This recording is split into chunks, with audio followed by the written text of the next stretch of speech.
श्री ब्रह्मांड नायक राजाधिराज योगीराज परब्रह्म भगवान श्री स्वामी समर्थ महाराज, कलियुगाचे चालक मालक पालक श्री स्वामी समर्थ महाराज यांच्या चरणी मानाचे त्रिवार वंदन.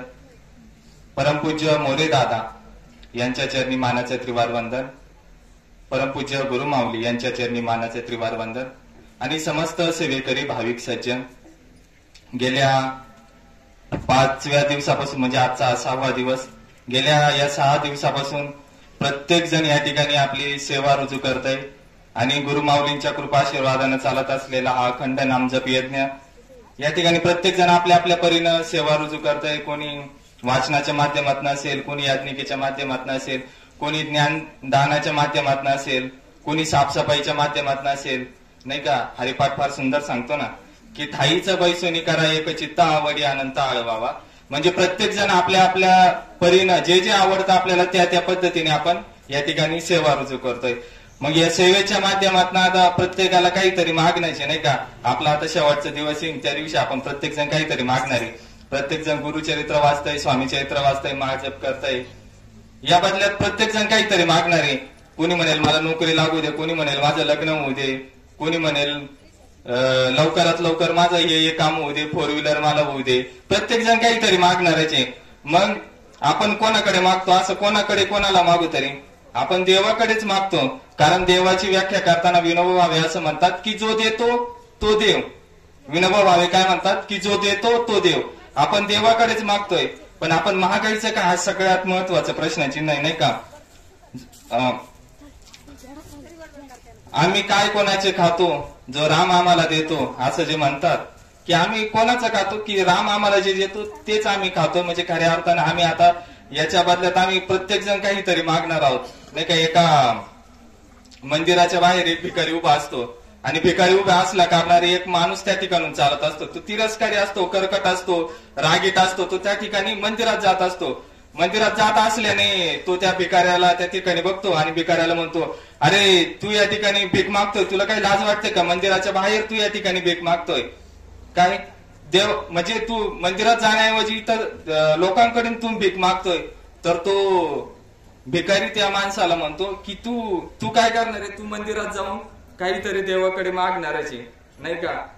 म्हणजे तो सुद्धा आपण देवाकडे काहीतरी जाऊन आपण सुद्धा काहीतरी मागणार आहे. पण आपण काय मागायचे सगळ्यात महत्वाचा प्रश्नचिन्ह मी पुन्हा एकदा सांगतो की आपण जे 7 दिवसापासून पारायण करतोय आपण त्याच्या बदल्यात काहीतरी आपण मागणारच आहोत. पण आम्ही ज्या वेळेला संत साहित्याचा विचार करायला लागतो त्यावेळेला आम्ही नेमकं काय मागायचं? जर आम्हाला आध्यात्मिक प्रगती करायची असेल तर आम्ही नेमकं देवाकडे काय मागायचं, नाही का. ज्ञानेश्वर माऊलींनी या विश्वाच्या कल्याणासाठी पसायदान मागितलं होतं, नाही का. आता विश्वास मके देवे येणे वागेतने तोषावे तोषो निमज द्यावे पसायदान. म्हणजे ज्या वेळेला धर्मावरती ग्लानी आली त्यावेळेला योगयाग विधी येणे नव्हे सिद्धी वायाची उपाधी धर्म. म्हणजे म्हणजे नामस्मरण हे सोपा मार्ग लोकांपर्यंत पोहोचवण्याचं काम ज्ञानेश्वर माऊलींनी केलं होतं. म्हणजे त्यांनी पसायदान हे विश्वाच्या कल्याणासाठी हे पसायदान मागितलं होतं ज्ञानेश्वर माऊलींनी सुद्धा.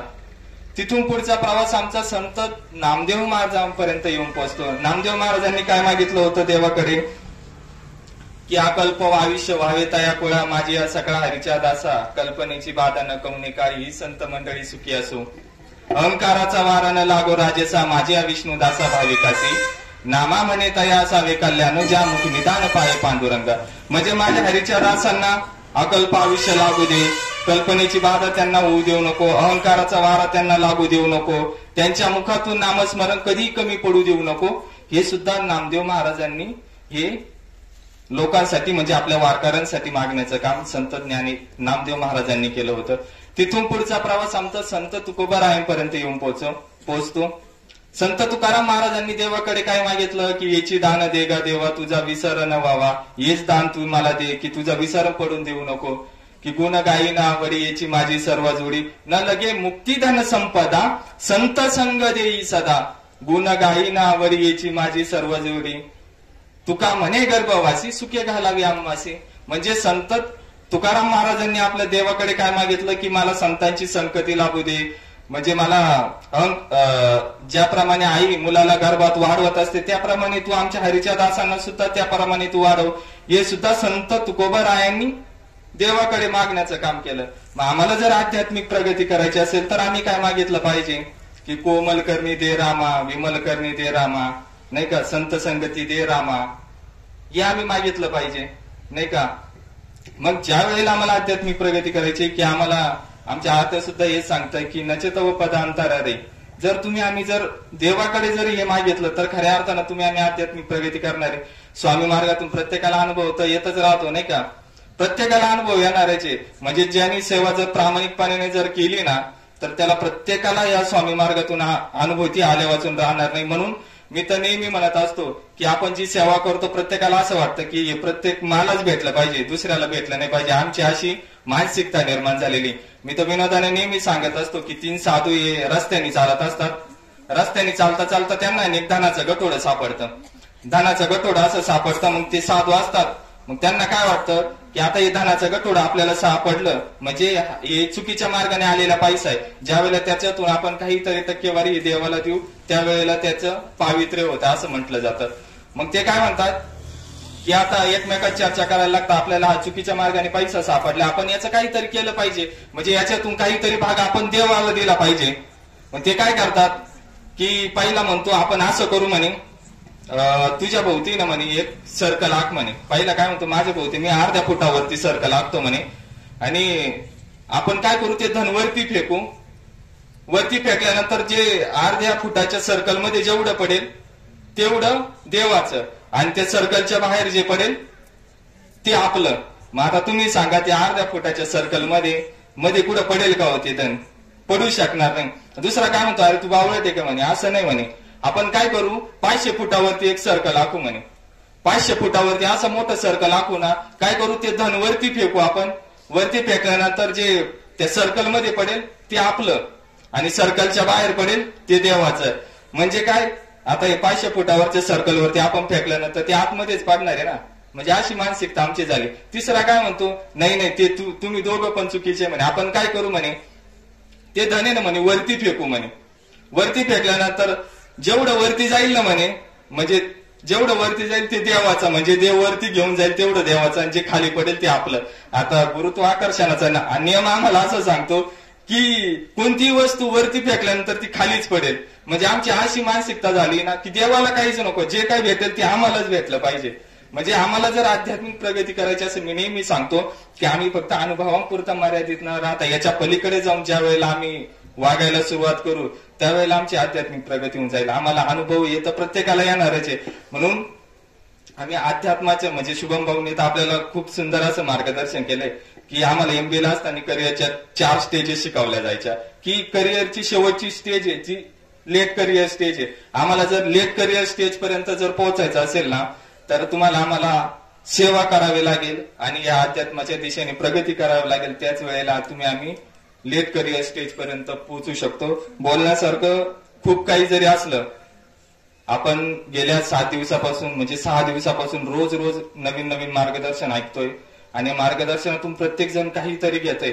इथला मार्गदर्शक जो येतोय प्रत्येक जण अभ्यासपूर्वक, म्हणजे इथं जर 5 मिनिटं जर बोलायचं असले ना तर 50 मिनिटं वाचावं लागतं. त्याच वेळेला इथं माणूस 5 मिनिटं बोलू शकतो. म्हणून प्रत्येक जो मार्गदर्शन आलाय ना सांगण्यासाठी, की प्रत्येक जण अभ्यासपूर्वक बोलतोय. गेल्या 6 दिवसापासून आपण नवनवीन मार्गदर्शन ऐकतो. आज असंच व्यक्तिमत्व आपल्याला मार्गदर्शनासाठी आलेलं आहे, की अगदी लहान वयात त्यांनी शिक्षण पुरस्कार हाती आलेला आहे, नवरत्न पुरस्कार त्यांच्या हाती आलेला आहे. म्हणजे मी ज्या वेळेला वक्तृत्व स्पर्धेला जायचो, ही सांगण्यासारखी गोष्ट आहे. कारण आपल्यातलाच माणूस जर एवढा पुढे जातो तर आपण नाही सांगायचं तर कोणी सांगायचं, नाही का. ज्या वेळेला आम्ही वक्तृत्व स्पर्धेसाठी जायचो, ज्या वेळेला तुषार गांगुडे ज्या वक्तृत्व स्पर्धेत असेल ना त्याच वेळेला आमचे असे बोलणं व्हायचं आमच्या मित्रांचं, की हा मुलगा ज्या स्पर्धेत असेल त्या ठिकाणी संत साहित्याचा जर विषय असेल ना तर संत साहित्यावरतीच हा मुलगा बोलणार, आणि पहिल्या 3 याच्यात फिक्स असणार, हे असं ठरलेलं असायचं. म्हणजे असं वाटायचं की हा आलेला आहे ना, आता आपण पहिल्या 3 मध्ये नाही बसणार ना, आपण उत्तेजनार्थ मध्ये आता बघू. म्हणजे असे मुलं आपल्या केंद्राच्या माध्यमातून घडलेले आहेत. ही नव्याने सांगण्याची गोष्ट नाही, त्यांच्याबद्दल जर सांगायचं झालं तर खूप काही. म्हणून मी त्यांनाच विनंती करतो की तुषार भाऊंनी यापुढील मार्गदर्शन करावं. श्री स्वामी समर्थ.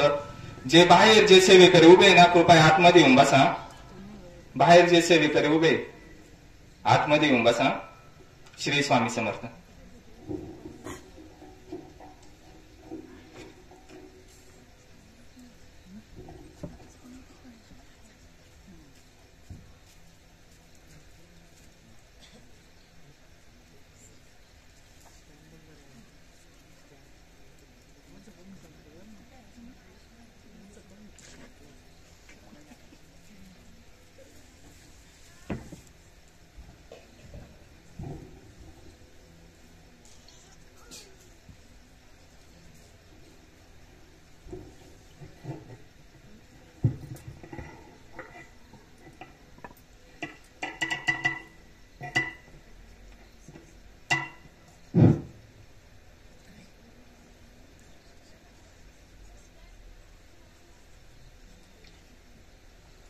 ओम द्राम चिरंजीविने नमः. ओम द्राम चिरंजीविने नमः. ओम द्राम चिरंजीविने नमः. ओम द्राम चिरंजीविने नमः. ओम द्राम चिरंजीविने नमः. ओम द्राम चिरंजीविने नमः. श्री अनंतकोटी ब्रह्मांड नायक राजाधिराज योगीराज परब्रह्म भगवान श्री स्वामी महाराज यांच्या चरणी मानाचं त्रिवार वंदन. समर्थ सेवेकरी आणि भाविक सज्जन, परब्रह्म भगवान स्वामी महाराजांच्या कृपाशीर्वादाने अनमोल असा ज्ञानाचा खजिना हा प्रत्येक सेवेकऱ्यापर्यंत या स्वामी मार्गाच्या माध्यमातनं, या सप्ताहाच्या माध्यमातनं हा पोहोचवला जातो. जे कोणी माळ जपत असेल, जे कोणी ग्रंथ वाचन करत असेल, त्यांना विनंती बरं का की ग्रंथ वाचन संध्याकाळच्या वेळेला करू नये.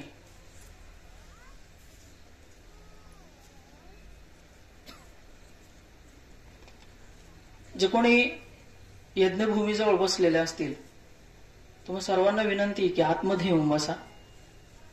रस्त्यावरती कोणी उभा असेल तर बाहेर जास्त थंडी आहे, आतमध्ये कमी थंडी आहे. आतमध्ये येऊन बसा.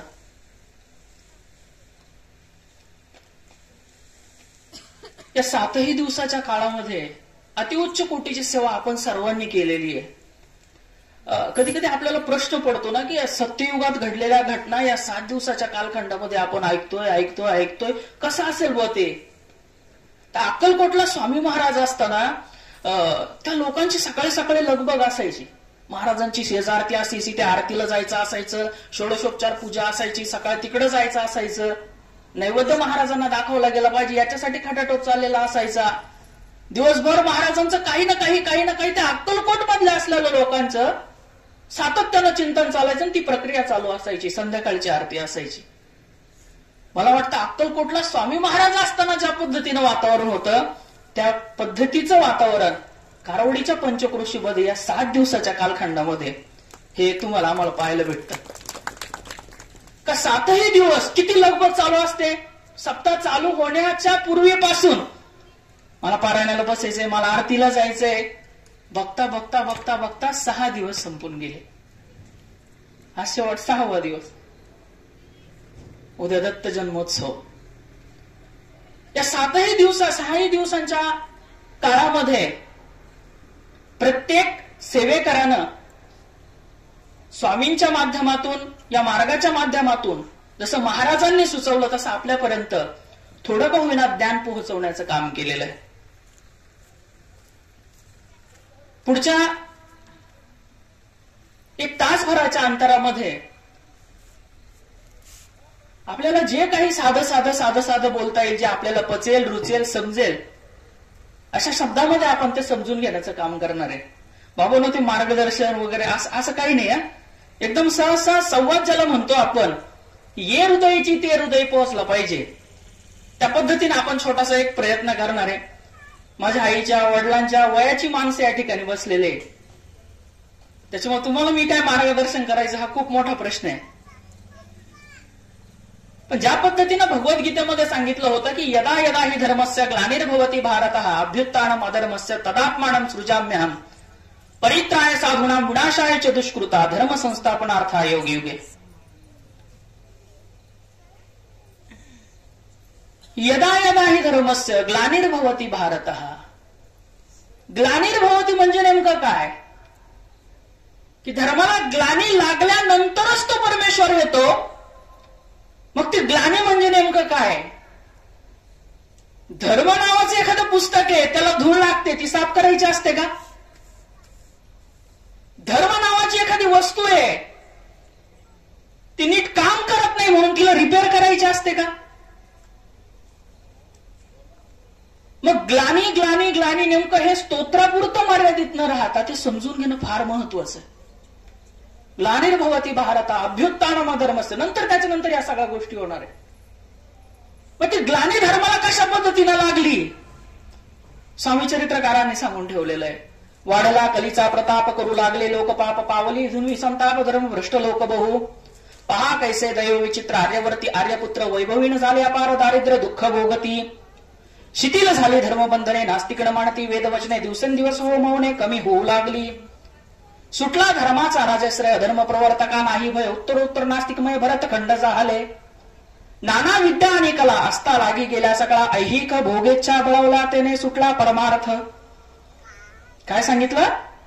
ऐहिक भोगेच्छा बळवल्या तेने सुटला परमार्थ. आणि मग धर्म संस्थापना कारणे युगायुगी अवतार घेणे नाना विधी वेशनटणे जगतपतीचे कर्तव्य. लोक बहु कष्ट झाले स्वधर्मात विसरले नास्तिक माधवाती मातले आर्य धर्माविरुद्ध मग घेतसे अवतार. प्रत्यक्ष जो का त्रिकुमार अक्कलकोटी साचार प्रसिद्ध झाला स्वामी रूपे. का का धर्माला ग्लानी लागली. ऐहिक भोगेच्छा बळवल्या त्याने सुटला परमार्थ.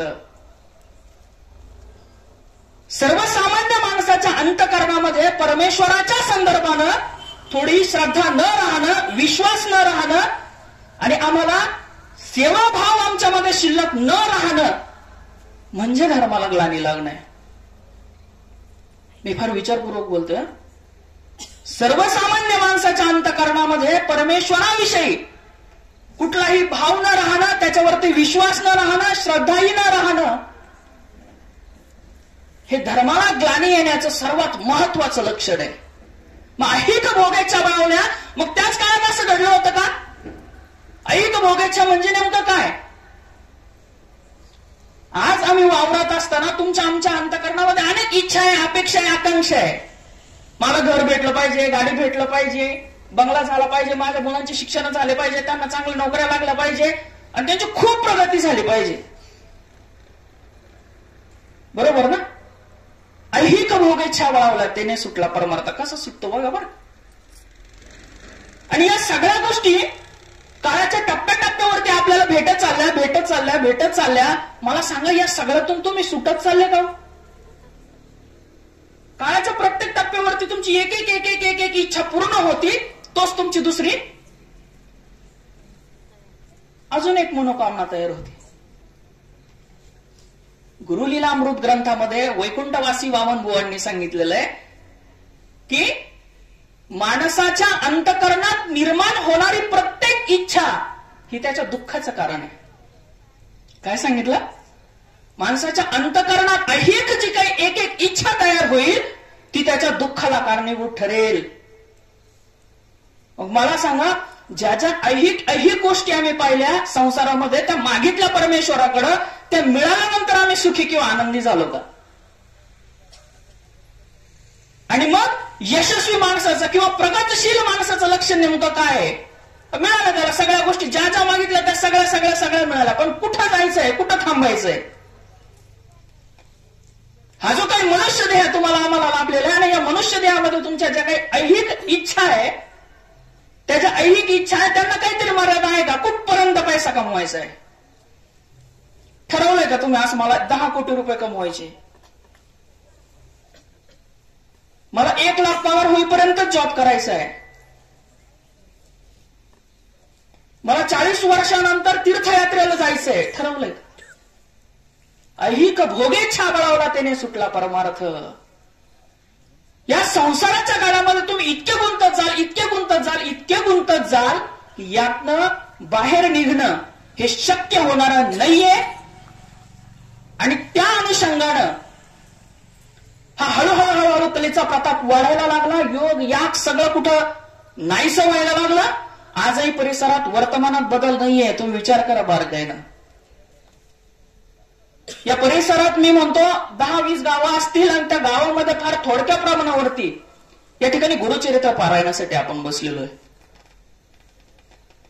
म्हणजे जर त्या परमेश्वराची इच्छा नसेल ना तर इथं कोणी येऊ शकत नाही. म्हणजे अगदी रस्त्यापर्यंत येतील पण आतमध्ये येणार नाही. औदुंबरापर्यंत येतील पण आतमध्ये येणार नाही. का? त्या परमेश्वराची इच्छा पाहिजे. आणि या परिसरामध्ये 5-10 हजार लोक असतील, त्याच्यापैकी 300-400 लोक पारायणाला बसले. मग बाकीच्यांच्या अंतःकरणामध्ये नेमकं काय चालू आहे किंवा त्यांच्या जीवनामध्ये नेमकं काय चालू आहे? ऐक भाऊ इच्छा चालू आहे. प्रत्येक गोष्टीचा ते आनंद घेत आहेत, पण त्यातून बाहेर पडायचंय का? किंवा मनुष्य जन्मामध्ये मी जन्माला आलेलो आहे त्याचं ध्येय फक्त हेच आहे का? याचा विचार नाही राहिलेला. आणि तो विचार पोहोचवणारे ज्या वेळेला संपुष्टात येतात त्या वेळेला धर्माला ग्लानी आल्याशिवाय राहत नाही. आम्ही हे समजून घेतो बरं का कशी येत चालते. मग जर हे आध्यात्मिक वातावरण लोकांपर्यंत गेलंच नाही आणि लोक जर सत्संगाला लागलेच नाही तर मनुष्याचा राक्षस झाला वाचून राहत नाही. आणि आज मनुष्य हा तुम्हाला तुमच्या समोर आल्यानंतर जर दिसत असेल पण तो अध्यात्माचा त्याला गंध नसेल ना तर त्याच्या अंतःकरणात राक्षसी प्रवृत्ती असते. हव्यास असतो, प्रचंड हव्यास. सर्व मला पाहिजे, इच्छा अपेक्षा इतक्या मोठ्या मोठ्या. आणि त्याच्या मागे धावता धावता धावता धावता इतकं धावत सुटतो की मी एक दिवस मरणार आहे हे सुद्धा माणूस विसरतो. मृत्यूच्या समयी सुद्धा संसाराचाच तो विचार करत असतो. बाबांना 84 लक्ष घेऊन फिरल्यानंतर तुम्हाला हा मनुष्य देह मिळालेला आहे. मनुष्य देह फक्त 2 एकराची 4 एकर करण्यासाठी, 2 व्हीलरची 4 व्हीलर करण्यासाठी, झोपडीचा बंगला करण्यासाठी, मिसरी लावून दात पाडण्यासाठी, तंबाखू खाऊन स्वतःचं आयुष्य उद्ध्वस्त करण्यासाठी, दारू पिऊन संपवण्यासाठी मनुष्य देह नाही मिळालेला तुम्हाला. तर मनुष्य देह तुम्हाला संसार करता करता परमार्थ करून मोक्ष प्राप्तीसाठी दिलेला आहे. एखाद्या वेळेस मोक्ष प्राप्ती किती मोठ्या मोठ्या गोष्टी सांगा तुम्ही. बाबांना अनेक फोटोच्या समोर आपण पाहतो कैलासवासी, वैकुंठवासी. कोणी पाहून आलेला असतं का हे कैलासात गेले का वैकुंठात गेले? मग लिहिता कसं तिथं वैकुंठवासी? पण हे काय लिहिलं पाहिजे हे तुम्हाला जिवंतपणे समजेल. ज्या माणसाचा जिवंतपणे सगळ्या इच्छा अपेक्षा आकांक्षा या संपल्या, त्याचा मोहाचा क्षय झाला, तो माणूस मोक्ष प्राप्तीला पोहोचतो. त्याच्यासाठी त्याच्या फोटोवर लिहिण्याची गरज नाही. आणि मग या पद्धतीनं माणूस आज कुठे विचार करा, तो त्याच्या संसारात रमलेला आहे, त्याला अध्यात्माचा गंध नाही. देवळात जाऊन दर्शन घेण्याची परंपरा आमच्याकडे राहिली नाही. सप्ताहाला आम्ही जात नाही, पारायण आम्ही करत नाही, अध्यात्म आम्हाला गोड लागत नाही.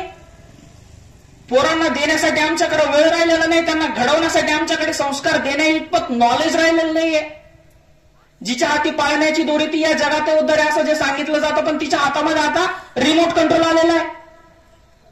शिवाजी महाराज कोण, संभाजी महाराज कोण, हा प्रश्न जर पुढच्या पिढीने उद्या तुम्हाला विचारला ना तो तुमचा सर्वात मोठा प्रश्न म्हणजे अपमान राहणार आहे, पराभव राहणार आहे. तो देण्यासाठी आमच्याकडे वेळ राहिलेला नाहीये. आणि याने काय होणार आहे तर अजून पुढच्या 50 वर्षामध्ये अशी पिढी निर्माण होईल की जी पिढी देव, धर्म, संस्कार आणि संस्कृती हे मानायला अजिबात तयार राहणार नाही.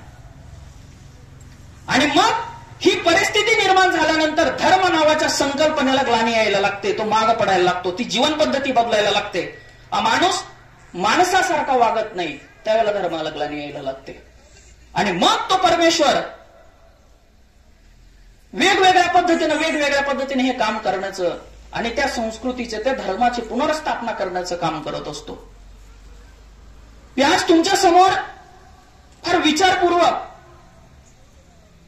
स्वामी महाराजांच्या जीवनचरित्रावरती वैकुंठवासी वामनबुवाने गुरुलीलामृत नावाचा ग्रंथ लिहिला. गुरुचरित्र आम्ही वाचलं, स्वामी चरित्र वाचलं. याच्याही पलीकडं गुरुलीलामृत म्हणून एक ग्रंथ आहे. वैकुंठ महाराजांनी, त्या वामनबुवांनी, ब्रह्मनिष्ठ म्हणून ओळखलं जायचं त्यांना, ते अक्कलकोटला महाराज असताना स्वतः उपस्थित होते. त्यांनी तो लिहिलेला ग्रंथ अत्यंत दुर्मिळ झालेला आहे बरं का. पण त्या अनुषंगाने आपण एक छोटासा संवाद साधण्याचं आपण काम करणार आहे. आपल्या सर्वांना विदित आहे स्वामी महाराजांनी कशा पद्धतीने आविष्कार धारण केला. श्रीपाद श्रीवल्लभ, नृसिंह सरस्वती आणि पुढे स्वामी समर्थ महाराज. अनिताताई जगतापांचं आपण मार्गदर्शन त्या दिवशी ऐकलेलं असेल. त्यांनी श्रीपाद श्रीवल्लभ, नृसिंह सरस्वती यांच्या जन्माच्या पाठीमागचा इतिहास नेमका काय आहे, त्यांनी कशा पद्धतीनं काम केलं आणि त्यांच्या इतिहासानं पुढच्या प्रत्येक जन्मामध्ये कसं कसं स्वामींनी आविष्कार धारण केले हे आपल्याला सांगितलं. बरोबर. गुरुचरित्र ग्रंथ कसा आला, कोणी सांगितला, काय आला हे आपल्याला सर्व सांगितलं. म्हणजे माझं 50% काम त्यांनी हलकं केलं. आता त्यांचं मार्गदर्शन ऐकायला किती जण होते हा मोठा प्रश्न आहे. परंतु श्रीपाद श्रीवल्लभ, त्यानंतर नृसिंह सरस्वती आणि त्यानंतर स्वामी समर्थ महाराज. नृसिंह सरस्वती नंतर स्वामी समर्थ महाराजांच्या आविष्कारामध्ये 300 ते 350 वर्षाचा गॅप आहे. किती? 300 ते 350 वर्षापैकी तेवढा गॅप आपल्याला पाहायला मिळतो. मी आज त्या चरित्राकरती जास्त वेळ घालवणार नाही. महाराजांना त्या त्या आविष्कारामध्ये सुद्धा धर्माची स्थापना करीत राहिले. त्यांची एक एक लीला ही लोक परिवर्तनवादी होती आणि युगायुगासाठी एक एक संदेश देणारी ती होती. आणि मग नृसिंह सरस्वती आविष्कारामध्ये असताना महाराज कर्दळी वनामध्ये गेले. आम्हाला सर्वांना ते विदित आहे. आणि कर्दळी वनामध्ये नंतर 300-350 वर्षानंतर त्या वारुळामधून स्वामी समर्थ महाराज बाहेर आले. इथपर्यंत आपल्याला माहिती. पण मला सांगा, नृसिंह सरस्वती नंतर 300 वर्ष आणि 300 वर्षानंतर असा माणूस जन्माला येतो ज्याचा जन्म योनीश होतच नाही. म्हणजे प्रत्येक जन्माला एक पद्धत असते. दत्तात्रयांचा जन्म आपण पाहिला अत्रो अनुसयाच्या पोटी कसा झाला. श्रीपाद श्रीवल्लभांचा पाहिला, नृसिंह सरस्वतींचा पाहिला. आईवडिलांचे नावं विदित आहे. पण श्री स्वामी समर्थ या आविष्कारामध्ये स्वामी महाराज आले तर अयोनिज आविष्कारातून आले. म्हणजे वैकुंठवासी वामन बुवा सांगतात की हा फक्त नामाभिमान बदललं. मग 300 वर्ष महाराज होते कुठं हे तुम्हाला वाचनात कुठंच भेटणार नाही, ग्रंथात भेटणार नाही. तर नृसिंह सरस्वती आविष्कारात महाराज असताना ज्यावेळेला मेरू पर्वत कर्दळी वनामध्ये ते गेले आणि त्यानंतर नृसिंह सरस्वती हे ध्यानावस्थेमध्ये होते 300 वर्ष. किती वर्ष? 300 वर्ष स्वतः नृसिंह सरस्वती हे ध्यानावस्थेत होते. आणि ध्यानावस्थेत असताना त्यांनी या भूतलावरच्या प्रत्येक गोष्टीचा अभ्यास केला. आणि त्यानंतर त्याच भूमीमध्ये एका वारुळातून जो जन्म झाला तो स्वामी महाराजांचा झाला. आता तुम्ही दुसऱ्या गोष्टीचा विचार करा. स्वामी महाराज संन्यासी आहे का, बुवा आहे का, बाबा आहे का, कोण आहे?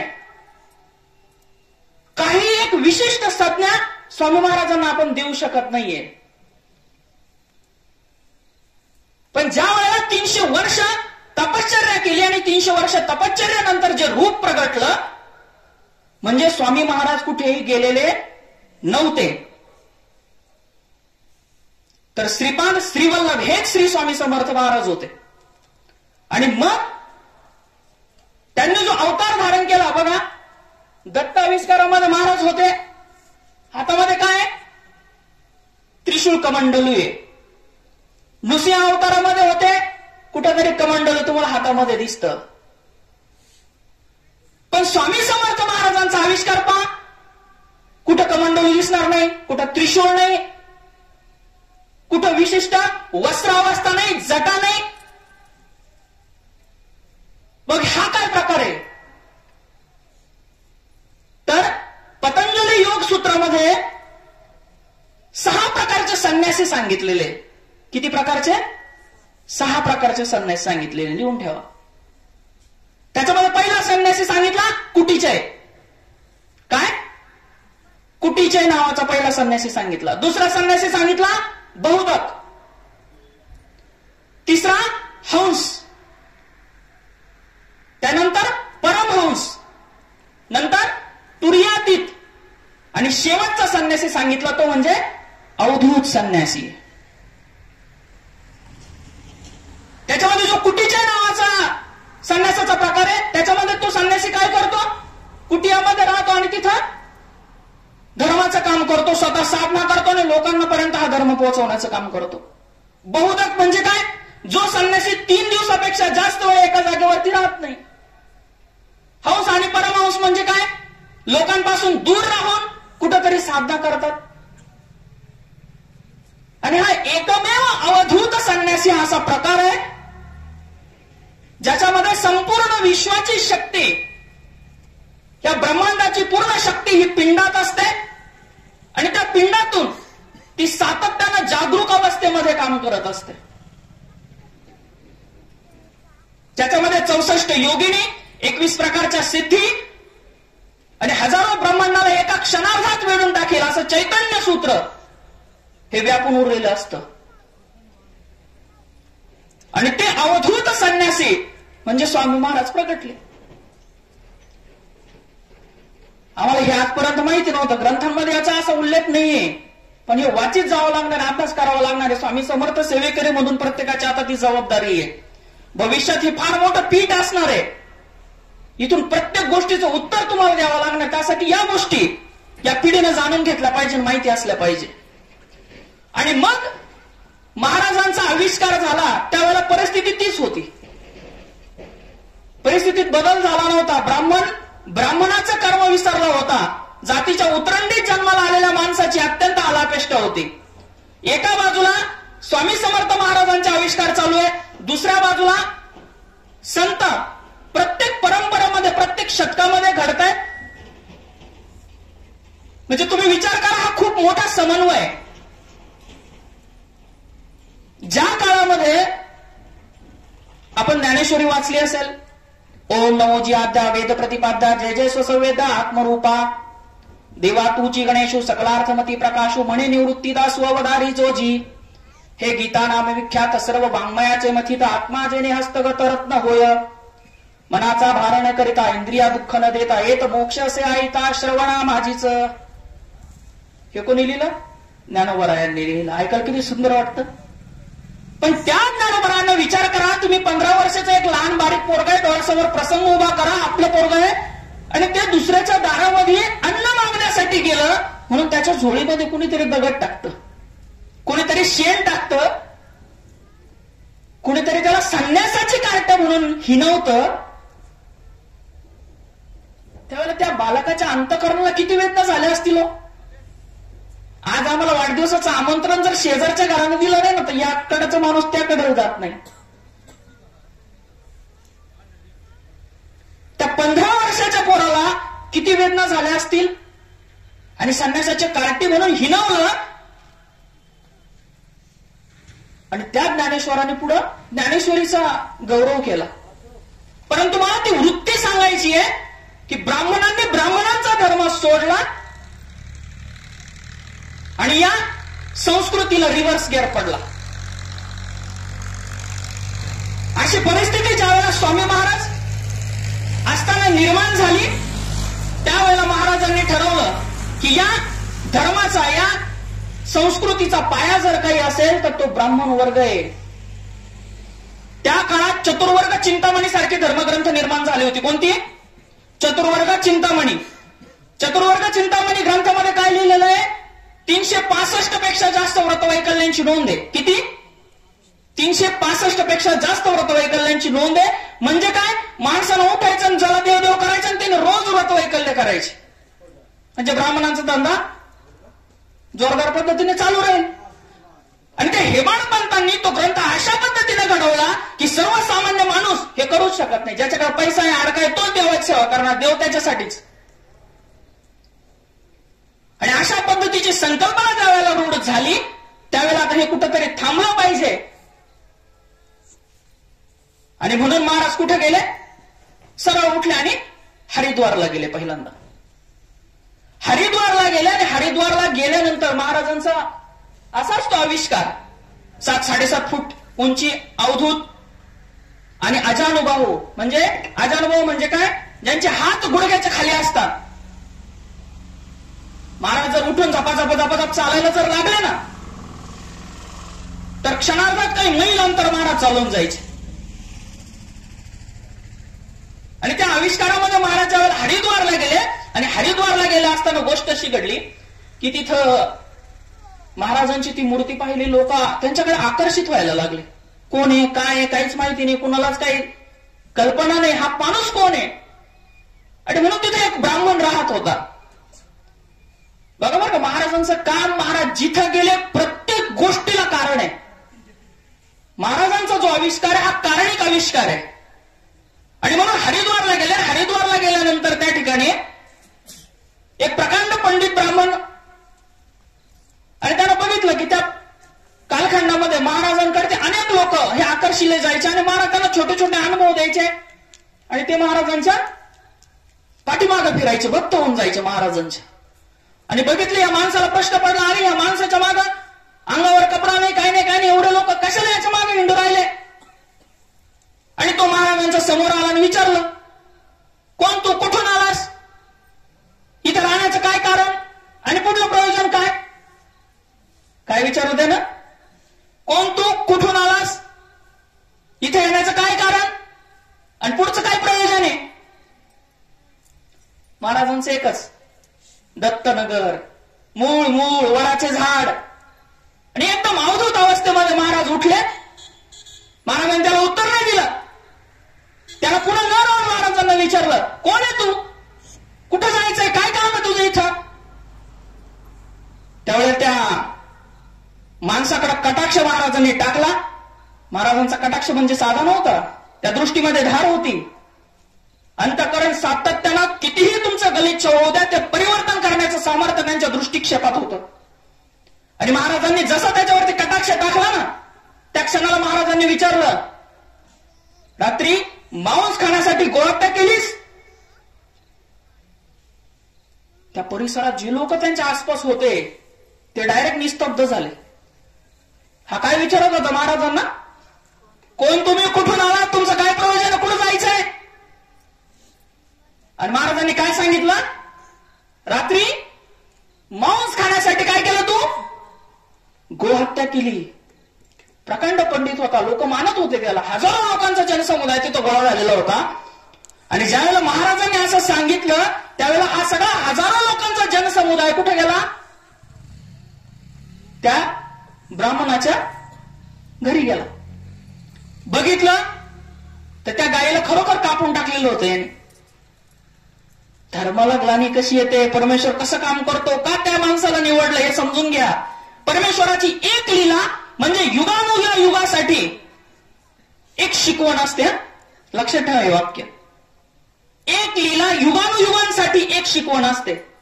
आणि मग तिथे गेले आणि तिथे गेल्यानंतर महाराजांनी ते बघितलं आणि त्या ब्राह्मणाला सांगितलं, कर जिवंत म्हणे. आताही काय सांगितलं, कर जिवंत, मारलं ना तू.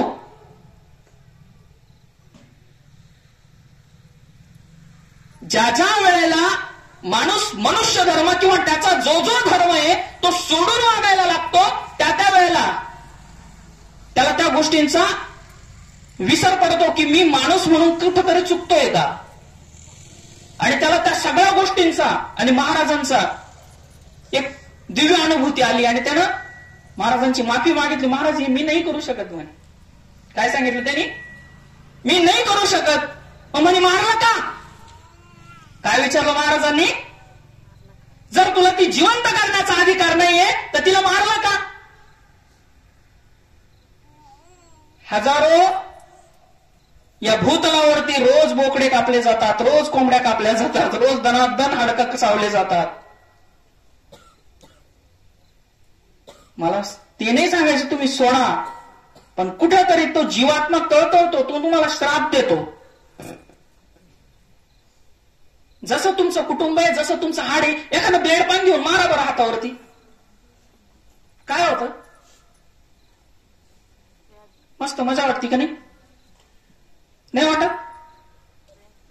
चराचर त्याच्यावरती सुरा कापला जातो. आशीर्वाद देत असेल का हो तुम्हाला तो? बरेच जण जर या टोळबाहेरांकडे बसलं ना, ते आपल्याला ज्ञान शिकवितात. मग यांची उत्पत्ती जर जास्त झाली तर माणसांपेक्षा हेच जास्त होतील म्हणते. त्यांना खायला कोण राहील म्हणे. त्यांना खाण्यासाठी भगवंतांनी भरपूर नियोजन करून ठेवलेलं आहे. तुम्ही त्याच्यासाठी तारकाने भगवंत बनू नका. आणि मग ज्या वेळेला त्या गाईला त्या अवस्थेत महाराजांनी बघितलं, सांगितलं जिवंत कर, म्हणजे नाही जमणार मला. आणि मग काय करायचं? महाराजांची तो माफी मागू लागला. आता माझ्याकडून खूप मोठी चूक झालेली आहे. आणि मग महाराजांनी त्या कालखंडामध्ये हरिद्वार आणि उत्तर भारतामध्ये ब्राह्मणांचं कर्म नेमकं काय आहे, ब्राह्मण हा समाजाचा किती मूलभूत घटक असतो हे सांगण्याचं काम केलं. आणि त्याला सांगितलं ये इकडे ये म्हणे आता. आणि महाराज तिथं बसले. सांगितलं धुये पाय माझे.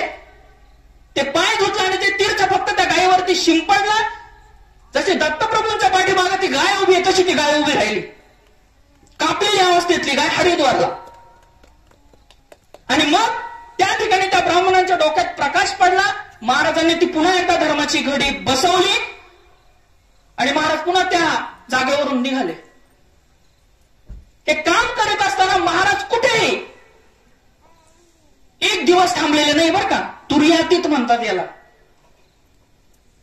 आणि मग त्याच कालखंडामध्ये त्या हरिद्वारमध्ये अनेक चमत्कार महाराज करत होते. बऱ्याच वेळा आपल्याला काय वाटतं हे चमत्कार म्हणजे एकदम जादू टोणा. ह्या अजिबात नाही बाबा, मी सायन्सचा विद्यार्थी. बऱ्याच वेळेला इथं बसलेल्या लोकांना किंवा हा आवाज जिथपर्यंत जातो त्यांना असं वाटत असतं हे काहीतरी थोतांडे. उपजिले ते नाशे नाशिले पुनरपी दिसे, हे घटिका यंत्र जैसे परिभ्रमेगा. जे जन्माला आलेलं आहे ते संपणारे. मग लॉ ऑफ थर्मोडायनामिक काय सांगतो? Energy can neither be created nor be destroyed, but one form of energy is converted into another form of energy. मग माझ्या संतांनी सांगितलं उपजिले ते नाशे नाशिले पुनरपी दिसे, हे चुकीचं आहे का? तुम्ही ते मान्य करू शकतात. लॉ ऑफ थर्मोडायनामिक्स तेच सांगतोय काय? ऊर्जा तयार केली जाऊ शकत नाही, फक्त ती काय केली जाते? परावर्तित केली जाऊ शकते एका फॉर्म मधून दुसऱ्या फॉर्म मध्ये. पाण्यापासून वीज, विजापासून लाईट. फक्त काय केली जाते? परावर्तित होऊ शकते. ते विधान आम्हाला पटकन मान्य होतं. पण हे काय होतं? मान्य होत नाही. म्हणजे काय? आमच्या इंद्रियांच्या कुठेतरी सीमा आहे. मी इथं उभा राहिल्यानंतर मला 2 किलोमीटर पर्यंतच दिसत असेल, म्हणजे 2 किलोमीटर वरती जर समजा 18 चारी असेल आणि त्याच्या पुढं मला दिसत नाहीये, याचा अर्थ त्याच्या पुढे जग नाहीये का? पण काय झालं? दृष्टीच्या काय आहे? मर्यादा आहे. 20 डेसिबलचा खालचा आवाज कानाला ऐकू येत नाही, याचा अर्थ 10 डेसिबलचा आवाज नसतो का? आणि 2000 डेसिबल पेक्षा जास्त आवाज माणसाला ऐकू येत नाही, याचा अर्थ 2200 डेसिबल आवाज नसतो का? नाही. पण कुठेतरी काय? मनुष्य इंद्रियाच्या त्या मर्यादा आहे. आणि मला हा प्रश्न पडला की खरंच हे चमत्कार आपण सांगत असताना याच्या माग काहीतरी वैज्ञानिक कारण असली पाहिजे. आणि म्हणून पतंजली योगसूत्र वाचलं. त्या पतंजली योगसूत्रामध्ये सांगितलेलं आहे विठ्ठल भाऊ की तुर्यातीत आणि अवधूत नावाचे जे संन्यासी आहे यांच्याकडे 64 योगिनी आणि 21 सिद्ध्या हे एकाच वेळेला अंतःकरणात प्रस्फुटित झालेल्या असतात. आणि मग ज्या वेळेला त्या हरिद्वारमध्ये महाराज असताना आपण कुणाची सेवेकरी विचार करा बरं का जरा.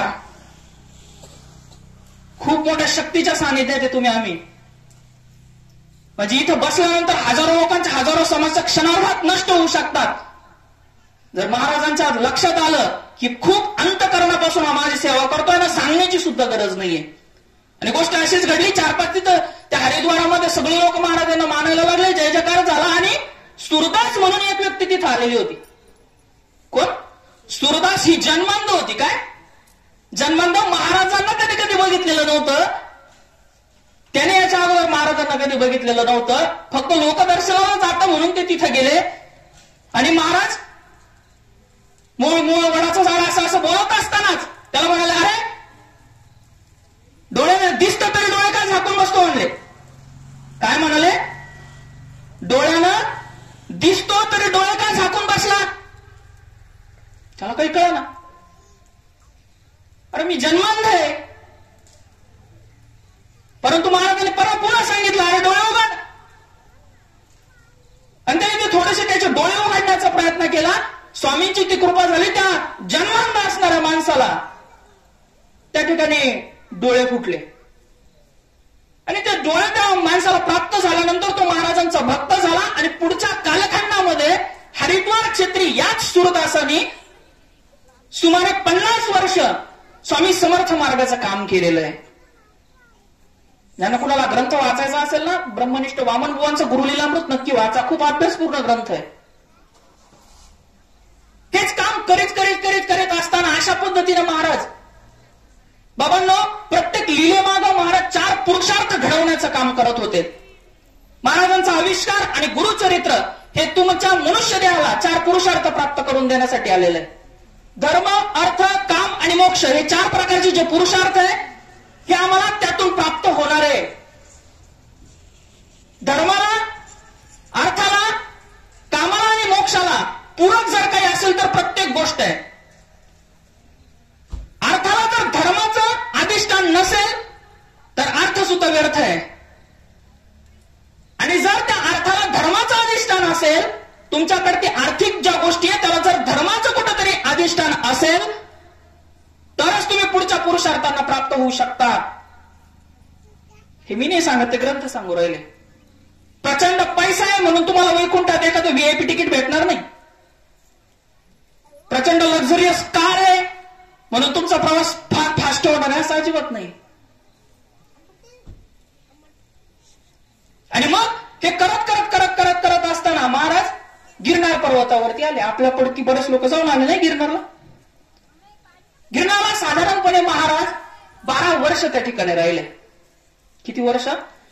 गिरनारला असताना महाराजांनी नेमकं काय केलं तर गिरनार पर्वतावरती अनेक साधू या पर्वतावरती ध्यान, धारणा, योग, साधना करण्यासाठी आलेले. आणि त्यांना जवळजवळ 300, 350, 400 वर्षांचा जो गॅप पडला, त्या काळात कुठं जायचं हे माहितीच नाहीये. गुरु ही संकल्पना माहिती नाहीये आणि कुठं पोहोचायचं हे माहिती नाहीये. त्यांना महाराजांनी पहिल्यांदा गुरु दीक्षा दिली. हजारो योगांना त्या पर्वतावरती महाराजांनी त्या ठिकाणी योग साधना शिकवली. आणि महाराज त्या अवधूत अवस्थेमध्ये असतानाच महाराज एका जागेवर थांबत नव्हते. तिथलं काम झालं लगेच तिथून बाहेर पडायचे. आणि तिथून बाहेर पडल्यानंतर असंच त्या पर्वतावरती फिरत होते. आणि तिथं काही गुराखी हे गाया चरण्यासाठी आलेले होते. गुराखी गाया चरण्यासाठी तिथं आलेले होते. त्या अवस्थेमध्ये त्यांची मुलं त्यांच्या बरोबरच सगळा लवाजमा ते गाया चरण्याचं काम चालू. आणि गाया चरण्याचं काम चालू असताना गोष्ट अशी घडली की एक साधारण 5-6 वर्षाची मुलगी तिने तर बघितलं की अरे एक सुंदर आजोबा त्या ठिकाणी बसलेले आहे. त्यांची जी काही काय आहे एकदम तेजस्वी आहे. आणि तिने तर खूप असं वाटलं की त्यांच्या जवळ जाऊन बसावं. आणि महाराज त्यांच्या धुंदीमध्ये त्या झाडाखाली बसलेले होते. आणि महाराज एकटे जरी बसलेले असायचे ना तर महाराज कोणाशी तरी बोलायचे. कोणाशी बोलत होते हे समजत नसायचं. अवधूत निरंजन दिगंबर दिगंबर. आणि मग ती मुलगी त्या महाराजांजवळ गेली. आणि गेल्यानंतर तिनं आजोबांना नमस्कार केला. आणि तिने सांगितलं, आजोबा तुम्ही इथे एकटेच बसलेले आहे, तुम्ही जेवण केलं का? काय म्हटली ती? तुम्ही इथे एकटेच बसलेले आहे, तुम्ही जेवण केलं का? महाराजांनी नाही भाई जेवण नाही केलं. मग मी आणलेलं तुम्ही खाणार का? आणि हा आण काय असेल. तिने जी काही चट्टी भाकर आणलेली होती ती महाराजांनी खाल्ली. बरं का, विचार करा. आम्ही कितीही मनोकामना केली, कितीही इच्छा निर्माण केली की महाराजांनी माझा नैवेद्य घेतला पाहिजे तरी घेतला जात नाही. आणि तिथं गुराख्याची पोर स्वामींच्या समोर आली. तिला माहिती नाही हे तत्व कोण आहे. आणि तिचा नैवेद्य महाराजांनी ग्रहण केला. उच्च नीच काही नेणे भगवंती तिष्ठे भाव भक्ती देखून या दासी पुत्र कन्या विदुराच्या रक्षी दैत्या घरी रक्षी प्रल्हादासी. तिथं उच्च नीच असं काही नाहीये. जातीच्या उतरंडी जन्माला आलेला आहे का वरच्या टोकाला जन्माला आलेला याच्याशी काही घेणं नाहीये. उच्च नीच काही नेणे भगवंती तिष्ठे भाव भक्ती देखून या दासी पुत्र तण्या विदुराच्या बक्षी दैत्या घरी रक्षी प्रल्हादासी. फक्त भाव पवित्र पाहिजे. आणि मग त्या मुलीने ते खायला दिलं आणि खायला दिल्यानंतर तिचं नित्याचं काम चालू झाला. ती गाया चरायला आली की ती आजोबा तिथंच त्या जंगलामध्ये कुठेतरी फिरत असायचे आणि रोज त्यांची गाठ भेट पडायची. ती मग तिने विचारलं, तुमचे मम्मी पप्पा कुठे आहे? आता त्या काळात मम्मी पप्पा नव्हते, आई बाबा होते ना. म्हणजे महाराजांनी तिला सांगितलं, मला कोणीच नाही, मी एकटाच आहे. आणि मग म्हणजे मी तुम्हाला रोज जेवण घेऊन येत जाईल. काय सांगितलं? रोज जेवण घेऊन येत जाईल. आणि ती आली रोज, ते तिचं नृत्याचं काम चालू होतं. आणि ह्या गुराख्या पती पत्नीला प्रश्न पडला की आपण एवढे गरीब आहे, आपण या मुलीचा सांभाळ कसा करणार आहे, हिचं पुढचं जीवनाचं काय आहे नेमकं, असे प्रश्न त्यांना पडायला लागले. आणि गोष्ट अशी घडली की त्या गुराख्यांनी ठरवलं की आपला जो काही राजा आहे आणि त्या राजाच्या राज्यामध्ये एक सावकार आहे, त्या सावकाराला पुत्र नाहीये. आपण काय करू? ही लहान मुलगी आहे, हिला मुलाचे ड्रेस घालून हिला सावकाराला दान देऊन टाकू म्हणे. काय करू? कारण आपलं जीवन आपल्याला जगायला असं हे झालेलं आहे आणि हिच्या आयुष्यात पुढे काय होणार आहे. आणि नंतर जरी समजलं म्हणे ती मोठी झाल्यानंतर त्यांना की हा मुलगी नाही मुलगाच आहे, तर जास्तीत जास्त काय करतील म्हणे, ते आपल्या दोघांना देहदंडाची शिक्षा देतील आणि पुढे त्यांच्या पद्धतीने त्या मुलीचा उदरनिर्वाहाचं बरोबर तिला काहीतरी साधन देतील. हा या पती पत्नीने विचार केला. आणि विचार केल्यानंतर गोष्ट अशी घडली की त्यांनी ठरल्याप्रमाणे निरोप पाठवला त्या सावकाराला. ते मान्य झालं, त्याला आनंद झाला, कारण तो 50शीत उतरला होता आणि त्याला पुत्रप्राप्ती झालेली नव्हती. आणि त्याला कुणीतरी मुलगा दान करणार ही गोष्ट ऐकल्यानंतरच प्रचंड आनंद झाला. आणि राजाद्वारे ते दानपत्र लिहून घेण्यात आलं. आणि लिहून घेतल्यानंतर ती मुलगी ठरल्याप्रमाणे मुलगा म्हणून कुठे गेली? सावकाराच्या घरी गेली. पुढे तिचं वय वाढतं होता, आनंदाने ती जगायला लागली. यांना थोडेफार पैसे मिळाले, यांचं आयुष्य चालायला लागलं.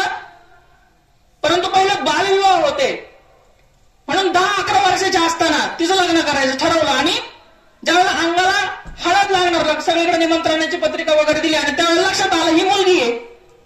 त्यावेळेला त्या सावकाराने काय केलं, तिथल्या राजाकडं याची तक्रार नोंदवली की माझ्या बरोबर अशा पद्धतीनं खेळ झालेला आहे, मला फसवलं गेलेलं आहे, हे कुटुंब आहे आणि यांना काहीतरी जबरदस्त शिक्षा झाली पाहिजे. तात्कालीन गिरनार पर्वतावरती असणाऱ्या त्या राजानं जुनागड संस्थान आहे खूप मोठं,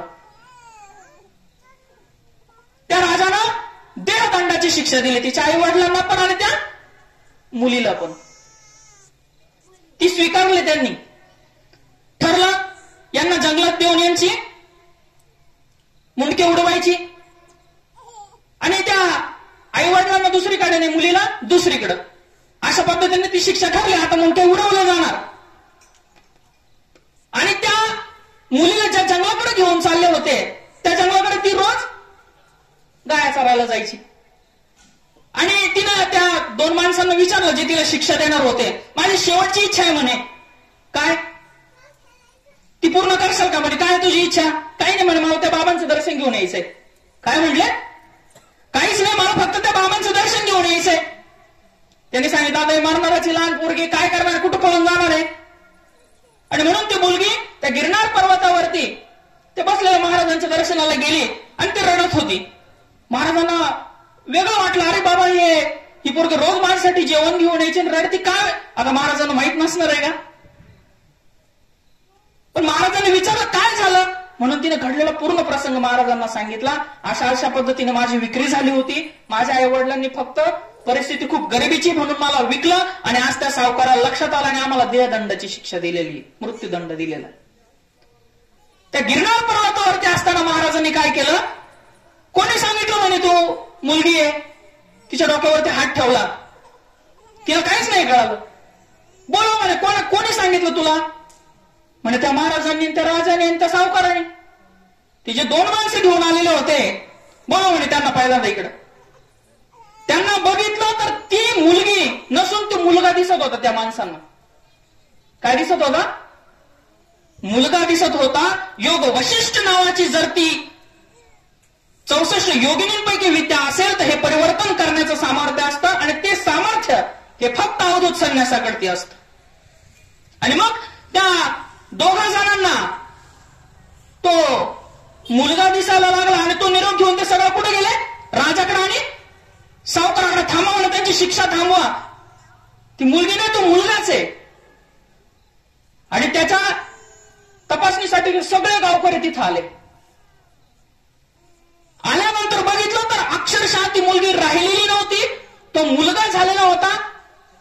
पुढं जे लग्न मोडलेलं होतं ते लग्न झालं. ज्या सावकार पुत्राला महाराजांनी मुलीचा मुलगा केला त्याचा विवाह झाला, त्याला पुढे 4 मुलं सुद्धा झाली. आणि ज्या वेळेला हे वैकुंठवासी वामन बुवा गिरनार पर्वताच्या कमंडलू तीर्थावरती दर्शनासाठी गेले होते, ही घटना आहे 1750 सालची बरं का. कधीची? 1750 साली. आणि त्यावेळेला गिरनार पर्वतावरती हा सावकार पुत्र कमंडलू तीर्थावरती तीर्थ घेण्यासाठी आलेला होता. कोण? ज्याला स्वामी समर्थ महाराजांनी मुलीचा मुलगा केला. हे चमत्कार आपल्या बुद्धीच्या पलीकडे आहे, पण यातून महाराजांनी खूप काही शिकवलेलं आहे. भूतदया शिकवली आम्हाला. त्या प्रसंगानंतर गिरनार पर्वतावरती स्वामींची प्रचंड महती वाढून गेली. आणि महती वाढत असताना महाराजांनी अनेक अनेक अनेक मोठी मोठी कार्य त्या गिरनार पर्वतावरती केली. आजही कमंडलू तीर्थ हे त्या गिरनार पर्वतावर आपण जर गेला असाल तर आपल्याला तिथं पाहायला मिळतं. गिरनार खूप पवित्र आणि दत्त महाराजांचं आवडतीचं ठिकाण आहे.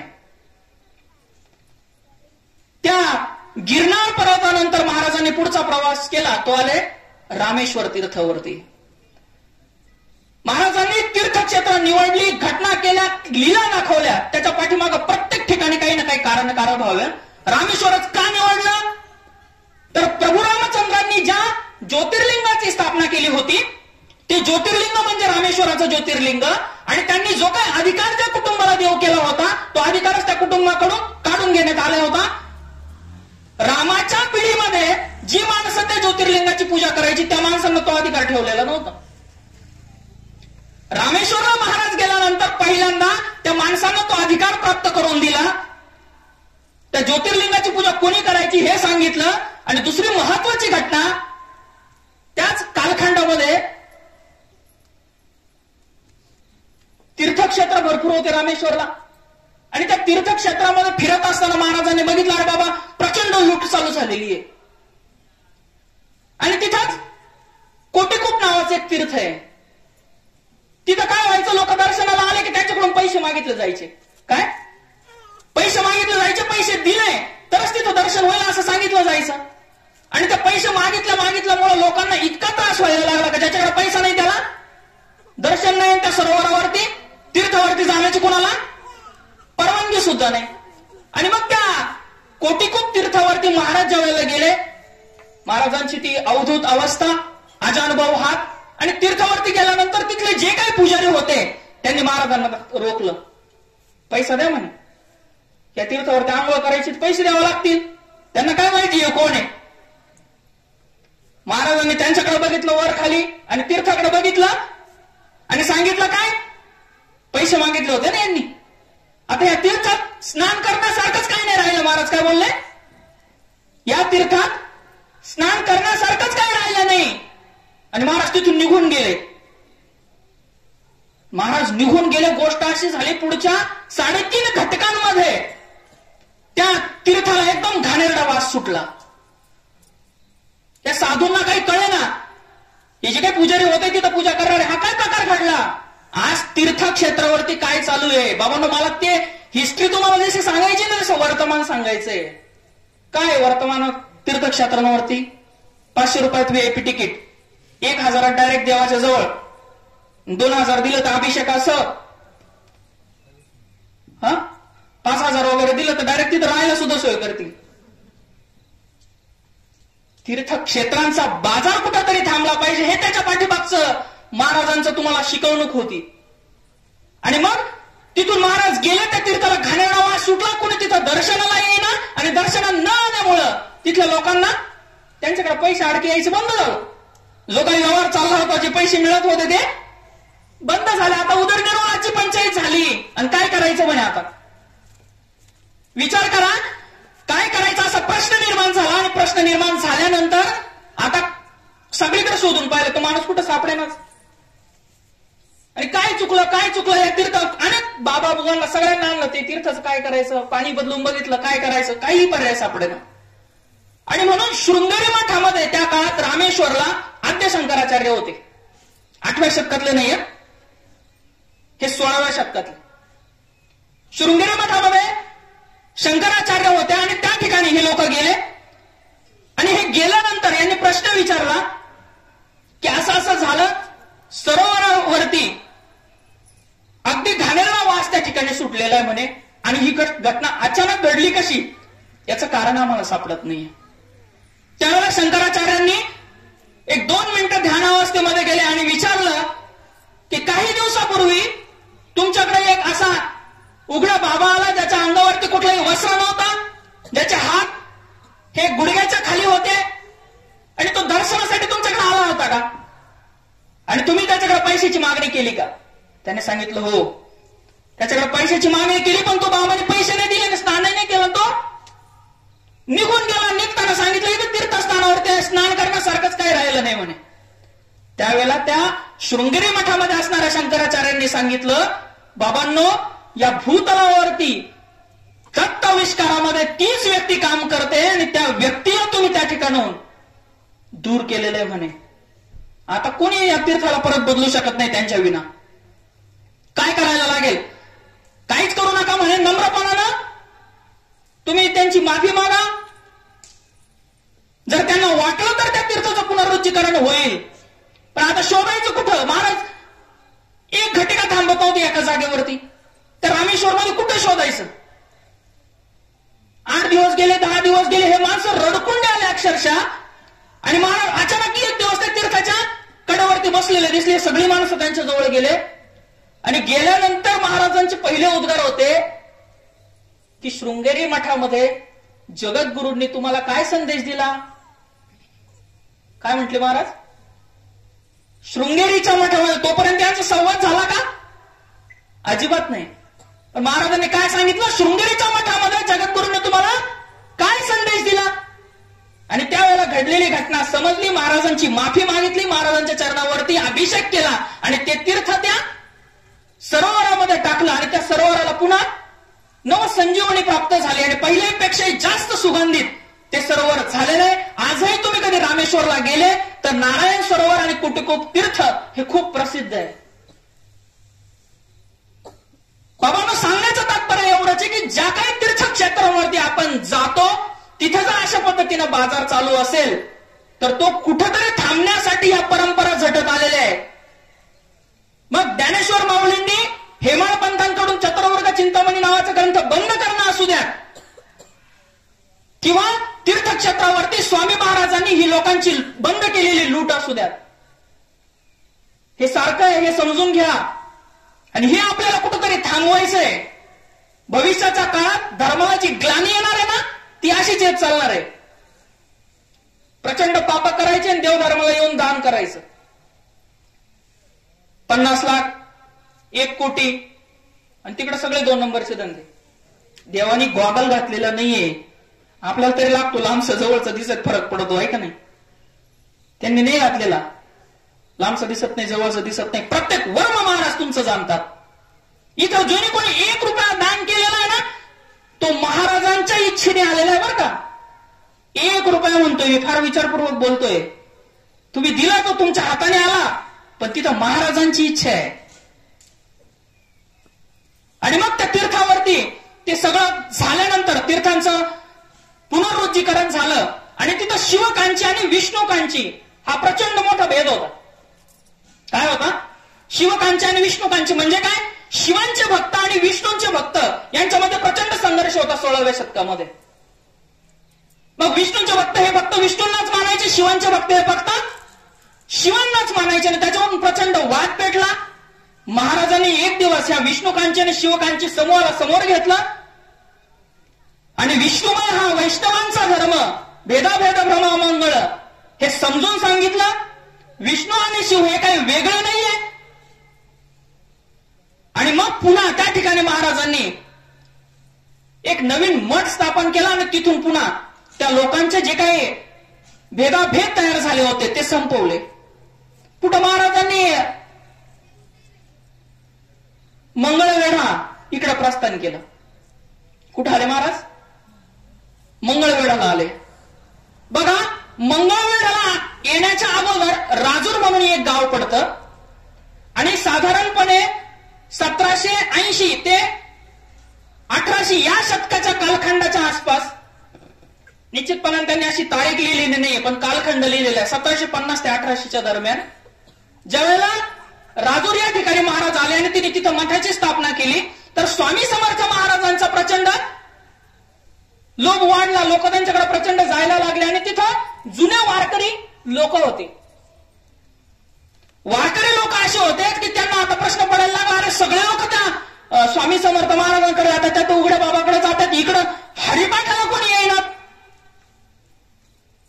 आणि प्रचंड त्या ठिकाणी संघर्ष निर्माण झाला, धार्मिक संघर्ष राजूर गावामध्ये. आणि महाराजांनी हा ओळखलं आणि गोष्ट अशी झाली, पुढं आषाढीची वारी आली.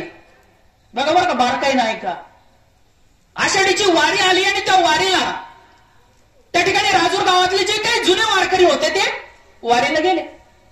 वारीला गेल्यानंतर त्या ठिकाणी त्या मठामध्ये महाराज सुद्धा अचानक गायब झाले. लोकांची इकडे वारी चालू, तिथं मठामध्ये महाराज नाही.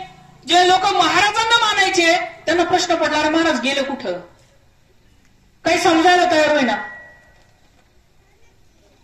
आणि महाराज गेले कुठं शोधाशोध सुरू झाली आणि इकडे पंढरीची वारी चालू होती. तर राजूर गावातलेच काही लोक या ठिकाणी पंढरपूरला आले आणि पंढरपूरला आल्यानंतर त्या भीमा नदीला इतका प्रचंड पूर आला होता. त्या पुरामध्ये त्या भीमा नदीच्या पैल तीरावरून एक अवधूत दिगंबर अवस्थेमध्ये एक व्यक्ती त्या पाण्यावरून चालत आली. हा सगळा प्रसंग कोण बघतोय?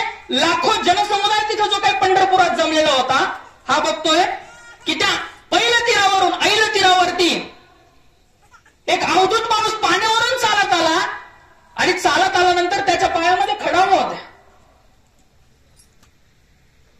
आणि त्याच वारीमध्ये हे राजूर गावातले लोक होते. कुठले लोक होते? राजूर गावातले लोक होते. त्यांना काय संभ्रम निर्माण झाला होता? स्वामी समर्थवाले वेगळे, वारकरी संप्रदायवाले वेगळे, यांनी स्वतःच थोटान मांडवलेलं आहे.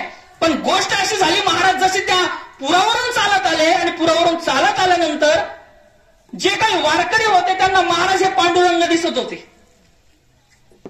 आणि जे स्वामींचे भक्त होते त्यांना महाराज स्वामी समर्थ आणि विठोबा रखुमाई हे दिसत होते. विचार करा तुम्ही, महाराजांनी ही घटना का घडवली हे आपल्याला समजून घेणं कारण याचं कार्यकारण भाव आपल्याला समजून घ्यावा लागणार आहे. का जिथं ज्या कालावधीमध्ये वारकरी संप्रदाय आणि स्वामी समर्थ मार्ग याच्यामध्ये भेदाभेद निर्माण झाला, परंतु जर आम्ही साहित्याचा विचार केला तर कुठल्याही ग्रंथामध्ये, मी संदर्भानं बोलेल, बायबलमध्ये येशू ख्रिस्त सांगतात, I am not who I speak, it is the spirit of father which is inbuilt with in you. तर कुराण शरीफ मध्ये मोहम्मद पैगंबर सांगतात की ला इल्ला इल्लिल्लाह मोहम्मद रसूलुल्लाह. गीतामध्ये भगवान कृष्णाने सांगितलेलं आहे की सर्वस्व चहा हृदय सन्निविष्टो. तुकाराम गाथेच्या 2950व्या अभंगात तुकोबारायांनी सांगितलेलं आहे की आपल्या बळे नाही मी बोलत, सका भगवंत वाचा त्याची. म्हणजे जर ग्रंथांच्या अंतकरणामध्ये एकच चैतन्य सूत्र असेल, सांगण्याचा तत्व एक असेल, तर आम्ही तो भेदाभेद का करावा? आजही सर्वसामान्य माणसाच्या अंतकरणामध्ये मी वारकरी संप्रदायात आहे, मग मी स्वामी समर्थ महाराजांची सेवा कशी करायची? मी स्वामी समर्थ मार्गामध्ये जातो, मग मी वारीला कशाला जायचं? एक सत्य विप्रा बहुधा वदंती, हे सांगणारी आपली संस्कृती बाबांनो, हे सांगणारा आपला मार्ग आहे. विष्णुमय जग हा वैष्णवांचा धर्म, संपूर्ण विष्णुमय जग आहे, हे सगळं एका चैतन्य सूत्राला व्यापून टाकलेलं आहे, हे सांगणारा आपला मार्ग आहे. आणि तो भेदाभेद निर्माण झाला आणि त्याच कालखंडामध्ये मंगळवेढ्यामध्ये एक शूद्र स्त्री ही पंढरपूरला निघाली. मंगळवेढ्यामध्ये असतानाच महाराज तिची वारी आयुष्यात कधीच चुकली नव्हती आणि वारी न चुकल्यामुळं ती लेट झाली आणि तिच्या अंतःकरणात प्रश्न निर्माण झाला, का रे माझी वारी ह्या वेळेस चुकायची तर नाही ना, वारी चुकायची तर नाही ना. आणि म्हणून ती लगबगीनं निघाले आणि त्या वाटेवरती असताना धो पाऊस चालू झाला. आणि पाऊस चालू झाल्यानंतर गोष्ट अशी घडली की तिला आता वाटलं त्या आषाढीला मी पोहोचूच शकत नाही, इतका पाऊस, रात्रीची वेळ झाली आणि बिचारी एकटीच. आणि त्या पावसामध्ये सुद्धा एक दिगंबर अवस्थेत असलेले आजोबा तिला विचारत होते, काय गजाने कुठे निघाली? काय विचारलं त्यांनी? काय गजाने कुठे निघाली?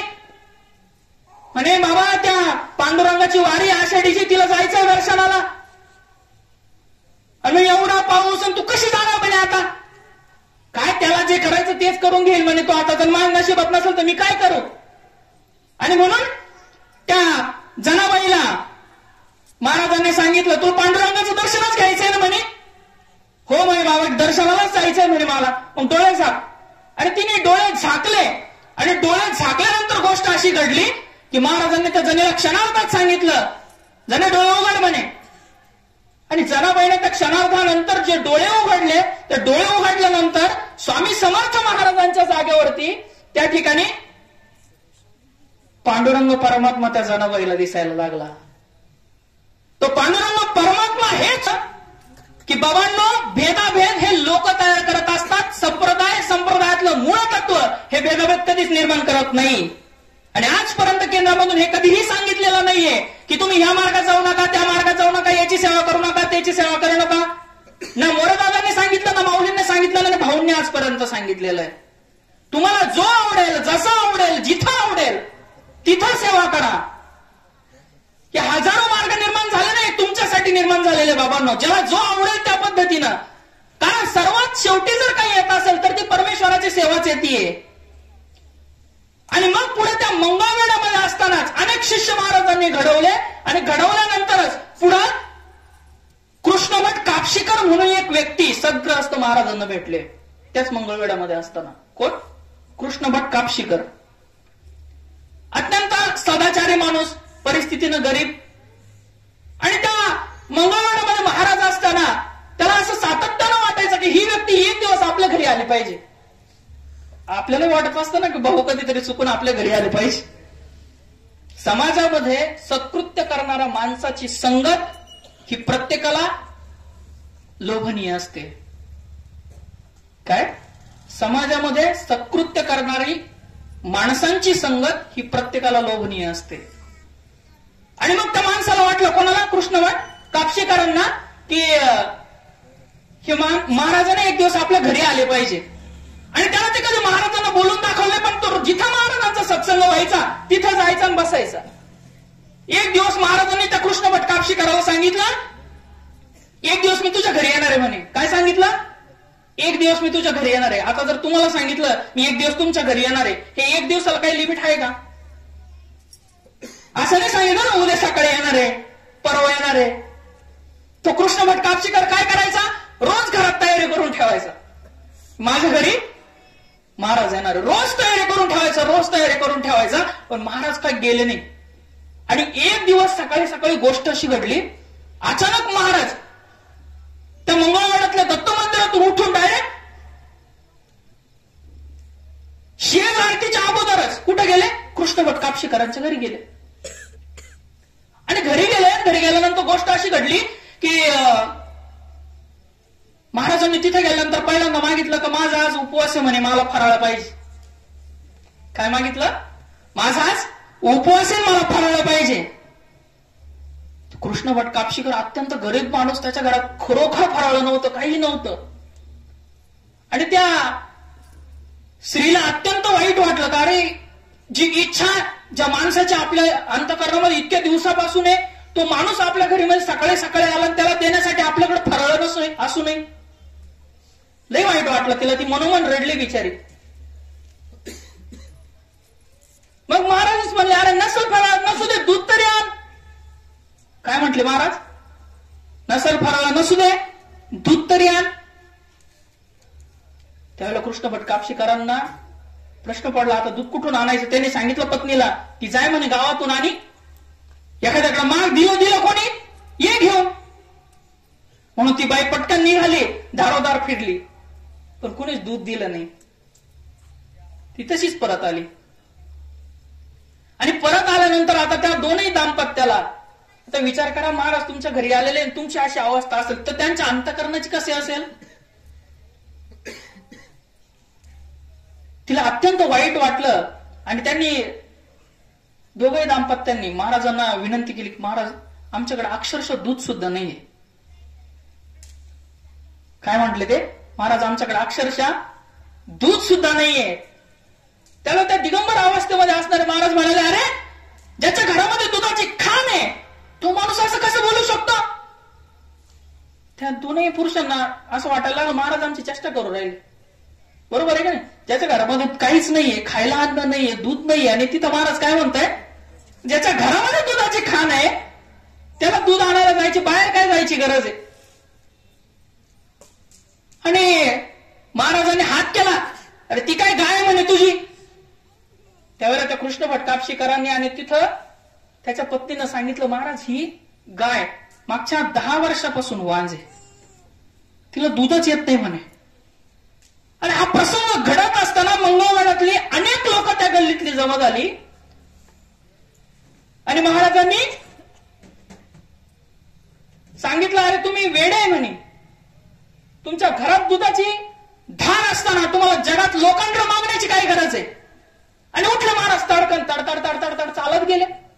ती अजानुबाहू हात महाराजांनी त्या गायीवरती ठेवला आणि त्याच्या पत्नीला सांगितलं आतमधून भांडे घेऊन ये म्हणे. त्या पत्नीच्या मनात तेच, अरे जी गाय वांज आहे ती गाय दूध कुठून देणार आहे. आणि ती आली घेऊन बिचारी, सांगितलेलं होतं महाराजांनी. आणि घेऊन आल्यानंतर त्या ठिकाणी सांगितलं धार काढ म्हणे. आता त्या माणसं रडत होत्या, अक्षरशः रडत होत्या. त्यांना माहिती होतं ना काय गायीने 10 वर्ष दूध दिलं नाहीये, तेव्हा कुठून दूध देणार आहे. आणि ज्या क्षणाला त्यांनी महाराजांनी सांगितलं का आता काढा धार आणि स्तनाला स्पर्श केला, तो स्तनातून दुग्धधारा पडायला लागल्या. विनावत्स कणाचारा स्तन स्पर्शेची वाहिल्या जरा जरा. हे गुरुलीलामृतामध्ये लिहिलेलं आहे की स्तनांना स्पर्श झाला आणि दुधाच्या धारा व्हायला लागल्या. आता आम्ही म्हणू याच्यात वेगळं काय आहे बाबांनो. अध्यात्मामध्ये परमेश्वर हा तुमच्या भावाचा भुकेला असतो. कशाचा भुकेला असतो.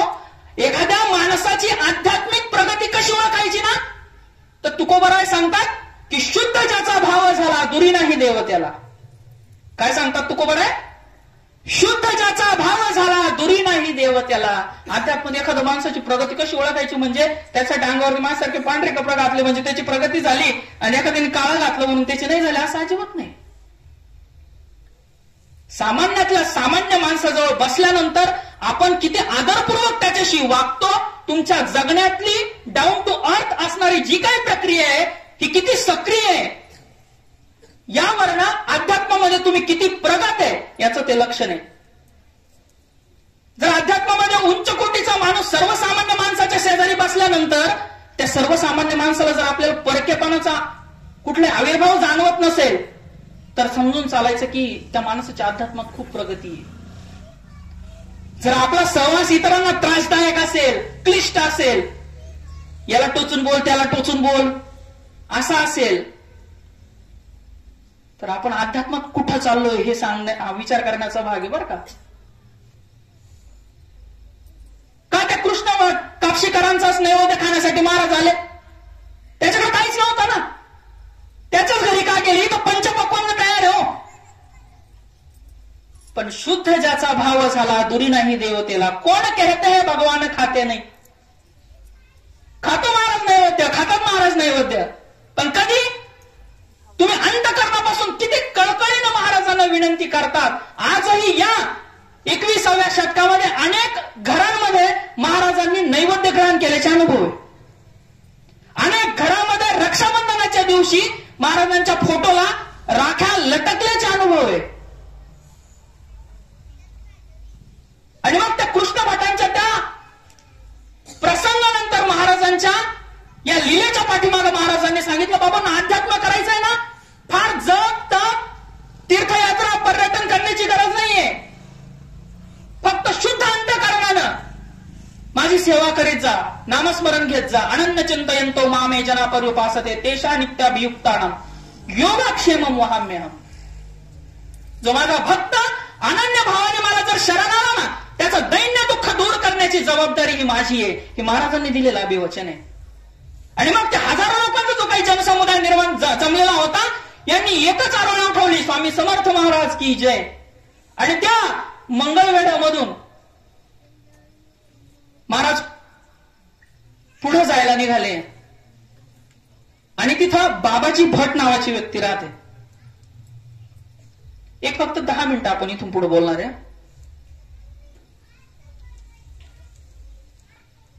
चालेल? बाबाजी भट नावाची व्यक्ती ही त्या मंगळवेढ्याच्या आणि सोलापूरच्या बाउंड्रीवरती राहते. हे जे काही मी नावं सांगतो बाबांनो, तुम्हाला इतिहासात फार जुने नाही, फक्त 400 वर्षाचा कालखंड गेलेला आहे. एखाद्याला अभ्यास म्हणून जाणून घ्यायचा असेल तर त्यांनी पुस्तकं वाचा. आणि मग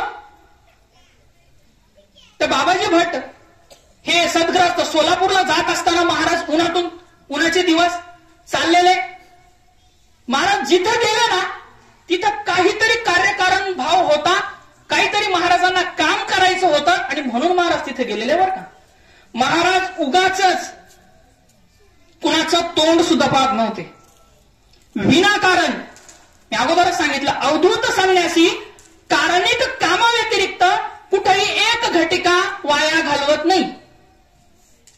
किती? एक घटिका. आणि मग महाराज सोलापूरला जात असताना मध्ये विष्णू भट भेटले, बाबाजी भट.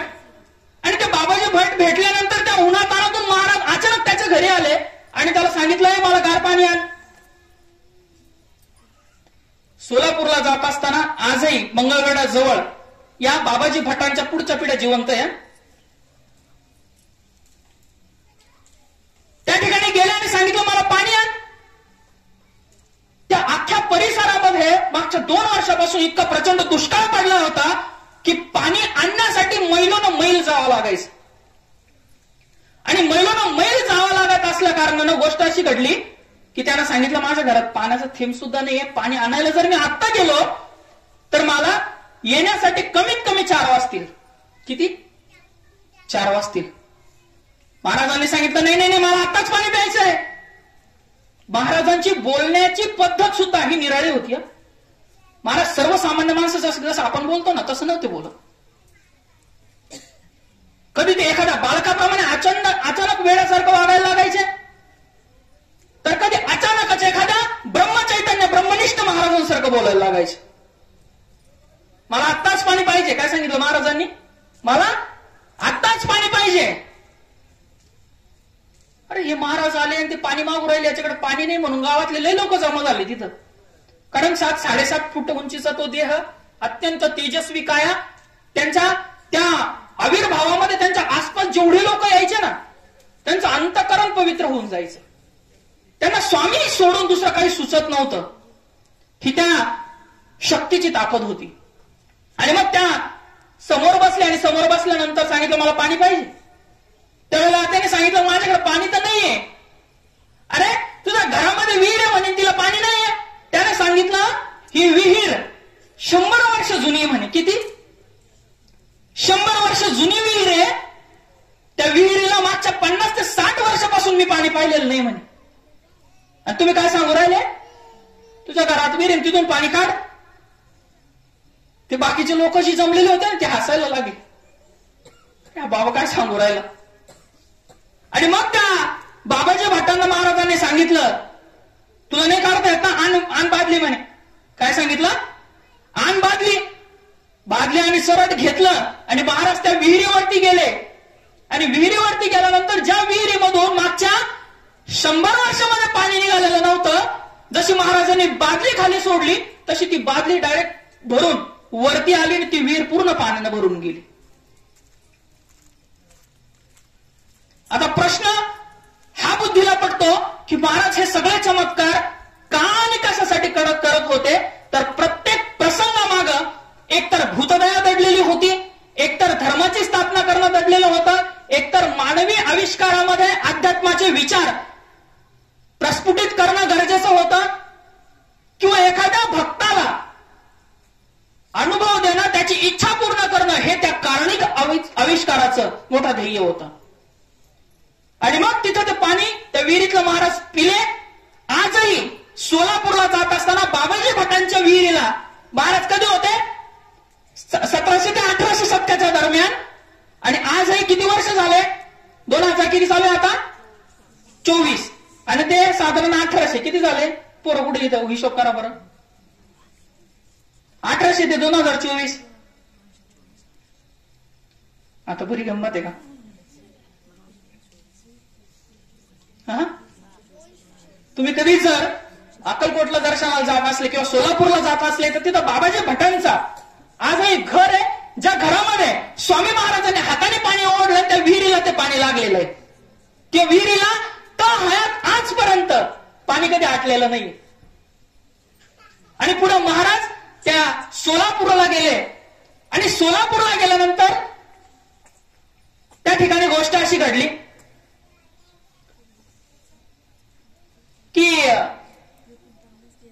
त्या दत्त मंदिरा शेजारी महाराज बसलेले होते. आणि दत्त मंदिरा शेजारी बसल्यानंतर तिथे एक कारकून आला. वय वर्ष 55-60. किती? वय वर्ष 55-60. आणि कारकून आला. त्यानं बघितलं का हा दिगंबर माणूस एकदम संन्यास वृत्तीचा, बुवा बाबा काय नेमकं काहीच कळेना. आणि म्हणून तो नुसतं महाराजांच्या समोर येऊन बसला. उठून गेला. महाराज त्याच्याशी बोलले नाही, तो महाराजांशी बोलला नाही. पण तो रोज येऊन पाहायचा त्या वृक्षाखाली ते महाराज बसलेले आणि काहीतरीच बोलतात. दत्तनगर, मूळ वडाचे झाड आणि हात आवे असे काय काय प्रकार आहे त्याला काहीच कळत नव्हता. पण त्याला एवढी जाणीव झाली का कोणीतरी एक तपस्वी माणूस असला पाहिजे. आणि म्हणून त्यानं विचारलं, महाराजांनीच त्यांना विचारलं, तू इथं कशासाठी येतो म्हणे रोज? मी तुझ्याशी बोलत नाही, काही नाही काही नाही काही नाही म्हणे. महाराज मला छान वाटतं म्हणे इथं आल्यावर, दर्शन घेतो मी जातो. मग तू का चिंता तू रे म्हणे एवढा? म्हणजे वय वर्ष 55-60 झालं, अजून पुत्रप्राप्ती नाही झालेली म्हणे. महाराज हसायला लागले. काय? वय वर्ष 55-60 झालं, अजून संतान प्राप्ती नाही झालेली? महाराज हसले. आणि त्याने पुन्हा महाराजांना विनंती केली की महाराज मला पुत्रप्राप्ती झाली पाहिजे म्हणे. हट्ट धरला महाराजांकडे. महाराज काहीच बोलले नाही, हसत राहिले हसत राहिले हसत राहिले. 10 मिनिटं गेले, 15 मिनिटं झाले, 20 मिनिटं झाले. आणि महाराजांनी सांगितलं होईल आणि जाईल. काय सांगितलं महाराजांनी? होईल आणि जाईल. त्याला तो होईल शब्द ऐकला आणि त्याला इतका आनंद झाला की त्याने घरी जाऊन सांगितलं की मी त्या संन्यासाकडे गेलो होतो आणि त्यानं मला असं सांगितलं. आणि ठरल्याप्रमाणे पुढच्या वर्षभराच्या 1.5 वर्षाच्या कालखंडामध्ये त्यांना पुत्रप्राप्ती झाली. महाराज तिथून गायब झाले. महाराज कुठं अक्कलकोटला निघून गेले, इथं महाराज येण्याचाच पत्ता नाही. साधारणपणे तो मुलगा झाल्यानंतर 7 ते 8 वर्षानंतर महाराज पुन्हा त्या गावाला आले. आणि गावाला आल्यानंतर विचार करा बरं का तुम्ही बारकाईनं, तिथं आले आणि आल्यानंतर त्या मुलाला आता स्वामींचं दर्शन घेण्यासाठी घेऊन जाणार का नाही? तर स्वामींचं दर्शन घेऊन जाण्यासाठी ज्या वेळेला ते आले, तत्पूर्वी गोष्ट अशी घडली की हा माणूस काय करायचा, महाराज जसपासून गायब झालेले होते 7-8 वर्षापूर्वी, तर महाराज ज्या वृक्षाखाली बसायचे त्या वृक्षाखाली हा नैवेद्य घेऊन जायचा, तिथं महाराजांच्या नावाने ठेवायचा. तिथं गोष्ट अशी घडायची की तो नैवेद्य खायला जायचा. त्याला तो प्रचंड मोठा चमत्कार वाटला की मी इथं नैवेद्य आणून ठेवतो आणि तो संपून जातो. याचा अर्थ स्वामी महाराजच माझा नैवेद्य ग्रहण करतात, ही त्याची धारणा झालेली होती. हा क्रम किती दिवस चालू होता? 7 ते 8 वर्ष चालू होता. आणि 7 ते 8 वर्ष चालू असताना पुढच्या कालखंडामध्ये जेव्हा ते महाराज तिथं आले आणि आल्यानंतर त्या पोराला दर्शनासाठी जेव्हा घेऊन जायला लागले त्यावेळेला ते पोरग येईना. विचार करा बरं, ते पोरग दर्शनाला येईना. मी येणार नाही म्हणे त्या बाबाच्या दर्शनाला. तिथं महाराजांकडे हे आले आणि त्यांनी सांगितलं की दर्शनासाठी येत नाही म्हणे. आणि त्या कारकुनाला कोणी आशीर्वाद दिलेला होता? स्वामी महाराजांनी आशीर्वाद दिलेला होता. महाराजांचं तेच दत्तनगर, मूळ मूळ वडाचे झाड. हसले महाराज आणि जाणे धरून आणा म्हणे त्याला. ज्यावेळेला हे 4-5 माणसं उठली त्याला धरायला गेले त्यावेळेला ते पोरग म्हणायचं नाही मला नेऊ नका तिकडे, ते महाराज मला मारतील. काय म्हणायचं ते? नाही नेऊ नका मला तिकडे, ते महाराज मला मारतील मारतील मारतील. काही कळेनाच त्यांना काय चालू आहे हा प्रकार. तसंच त्या मुलाला धरलं, पकडलं आणि महाराजांच्या समोर आणून टाकलं. महाराजांच्या समोर टाकल्यानंतर ते पोरगं धाय उकळून रडायला लागलं आणि पुढच्या 3-3.5 मिनिटांमध्ये त्या मुलाचा पूर्ण ब्रह्मराक्षस झाला. 7-8 फूट उंचीचं ते 7-8 फूट त्याचा देह तो साधारणपणे 15-20 फूट मोठा झाला. आणि ते पोरगं तडफडत होतं, मला मारू नका मला मारू नका. त्याचा ब्रह्मराक्षस झाला.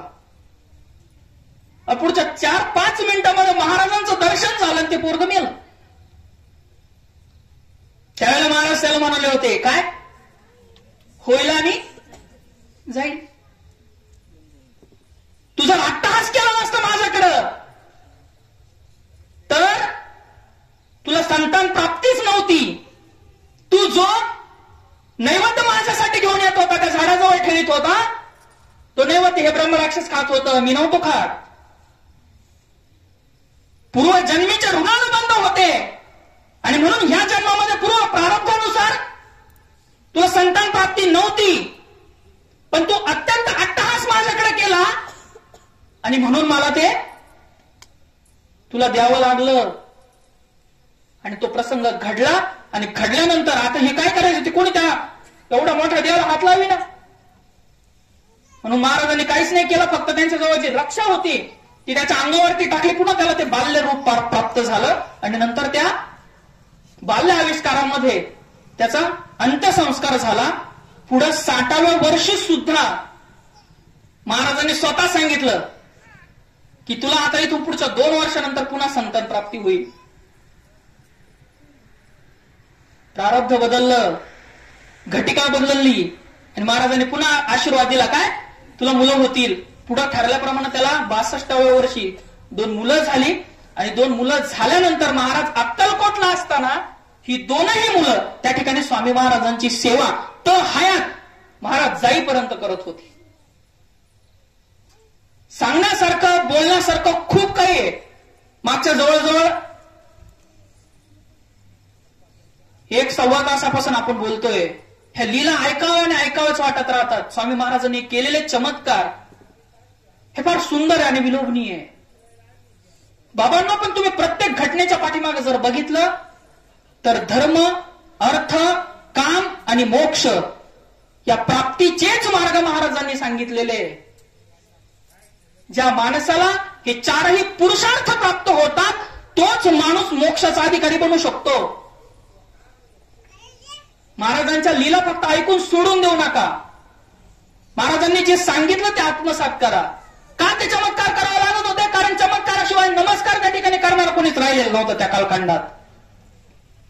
आणि मग अशी सगळी जवळजवळ 900 वर्ष स्वामी महाराजांनी काम करून त्या धर्माची स्थापना केली. पुन्हा लोक हे स्वामी भजनाला लागले, परमेश्वराच्या सेवेला लागले आणि नंतर अक्कलकोटला कशा पद्धतीनं स्वामी चरित्र हे गायल्या गेलं, लिहिल्या गेलं, वाचल्या गेलं हे आपल्या सर्वांना श्रुत आहे. म्हणून हरिद्वारला जे स्वामी होते तेच गिरनार पर्वती होते, तेच स्वामी तुमचे सोलापुरात होते, तेच स्वामी मंगळवेढामध्ये होते, तेच स्वामी अक्कलकोटमध्ये होते आणि तेच स्वामी आज या कारवाडीमध्ये सुद्धा आहे. म्हणून शेवटचे दत्तप्रभूंचे हे भजन ऐकून या ठिकाणी आपण पूर्णविराम घेऊया. हे भजन ऐकत असताना हे भजन फील करायचंय बरं का. शेवटचं भजन मी प्रार्थना घेणार याच्यानंतर. जे बोलण्यासारखं होतं, जे समजून सांगण्यासारखं होतं ते झालं.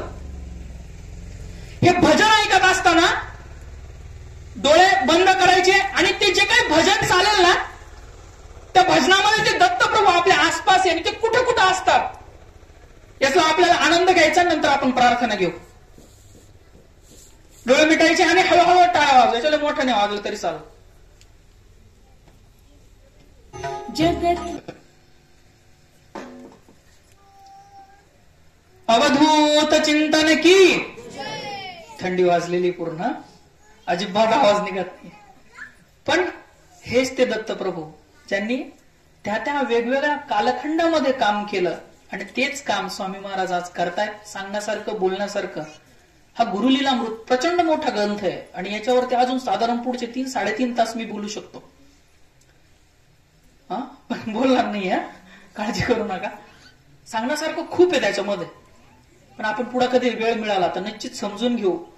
अवधूत चिंतन की म्हणत असताना आता तुम्ही विचार करणार आहे ना, अवधूत संन्यासी काय प्रकार आहे. अवधूत शब्दाची त्या अगोदर याच्या आधी अर्थ माहित होता का?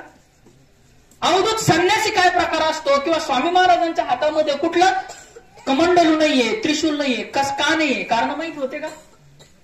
ते समजून घेण्याचा आणि अवधूत परंपरा जी काही आहे ती समजून घेण्याचा आपण एक 1.25 तासामध्ये प्रयत्न केला. तर करत असताना जर काही चूक झाली असेल तर पहिल्यांदा मी महाराजांची माफी मागतो, इथं बसलेल्या सर्व सेवेकरांची माफी मागतो. बोलण्याच्या ओघात जर काही चूक झालेली असेल, एखादा संदर्भ चुकलेला असेल तर त्या संदर्भानं मी सगळ्या साहित्याची माफी मागतो आणि या ठिकाणी थांबतो. पुढील जे काही नियोजन असेल ते विठ्ठल भाऊ आपल्याला सांगतील. श्री स्वामी समर्थ.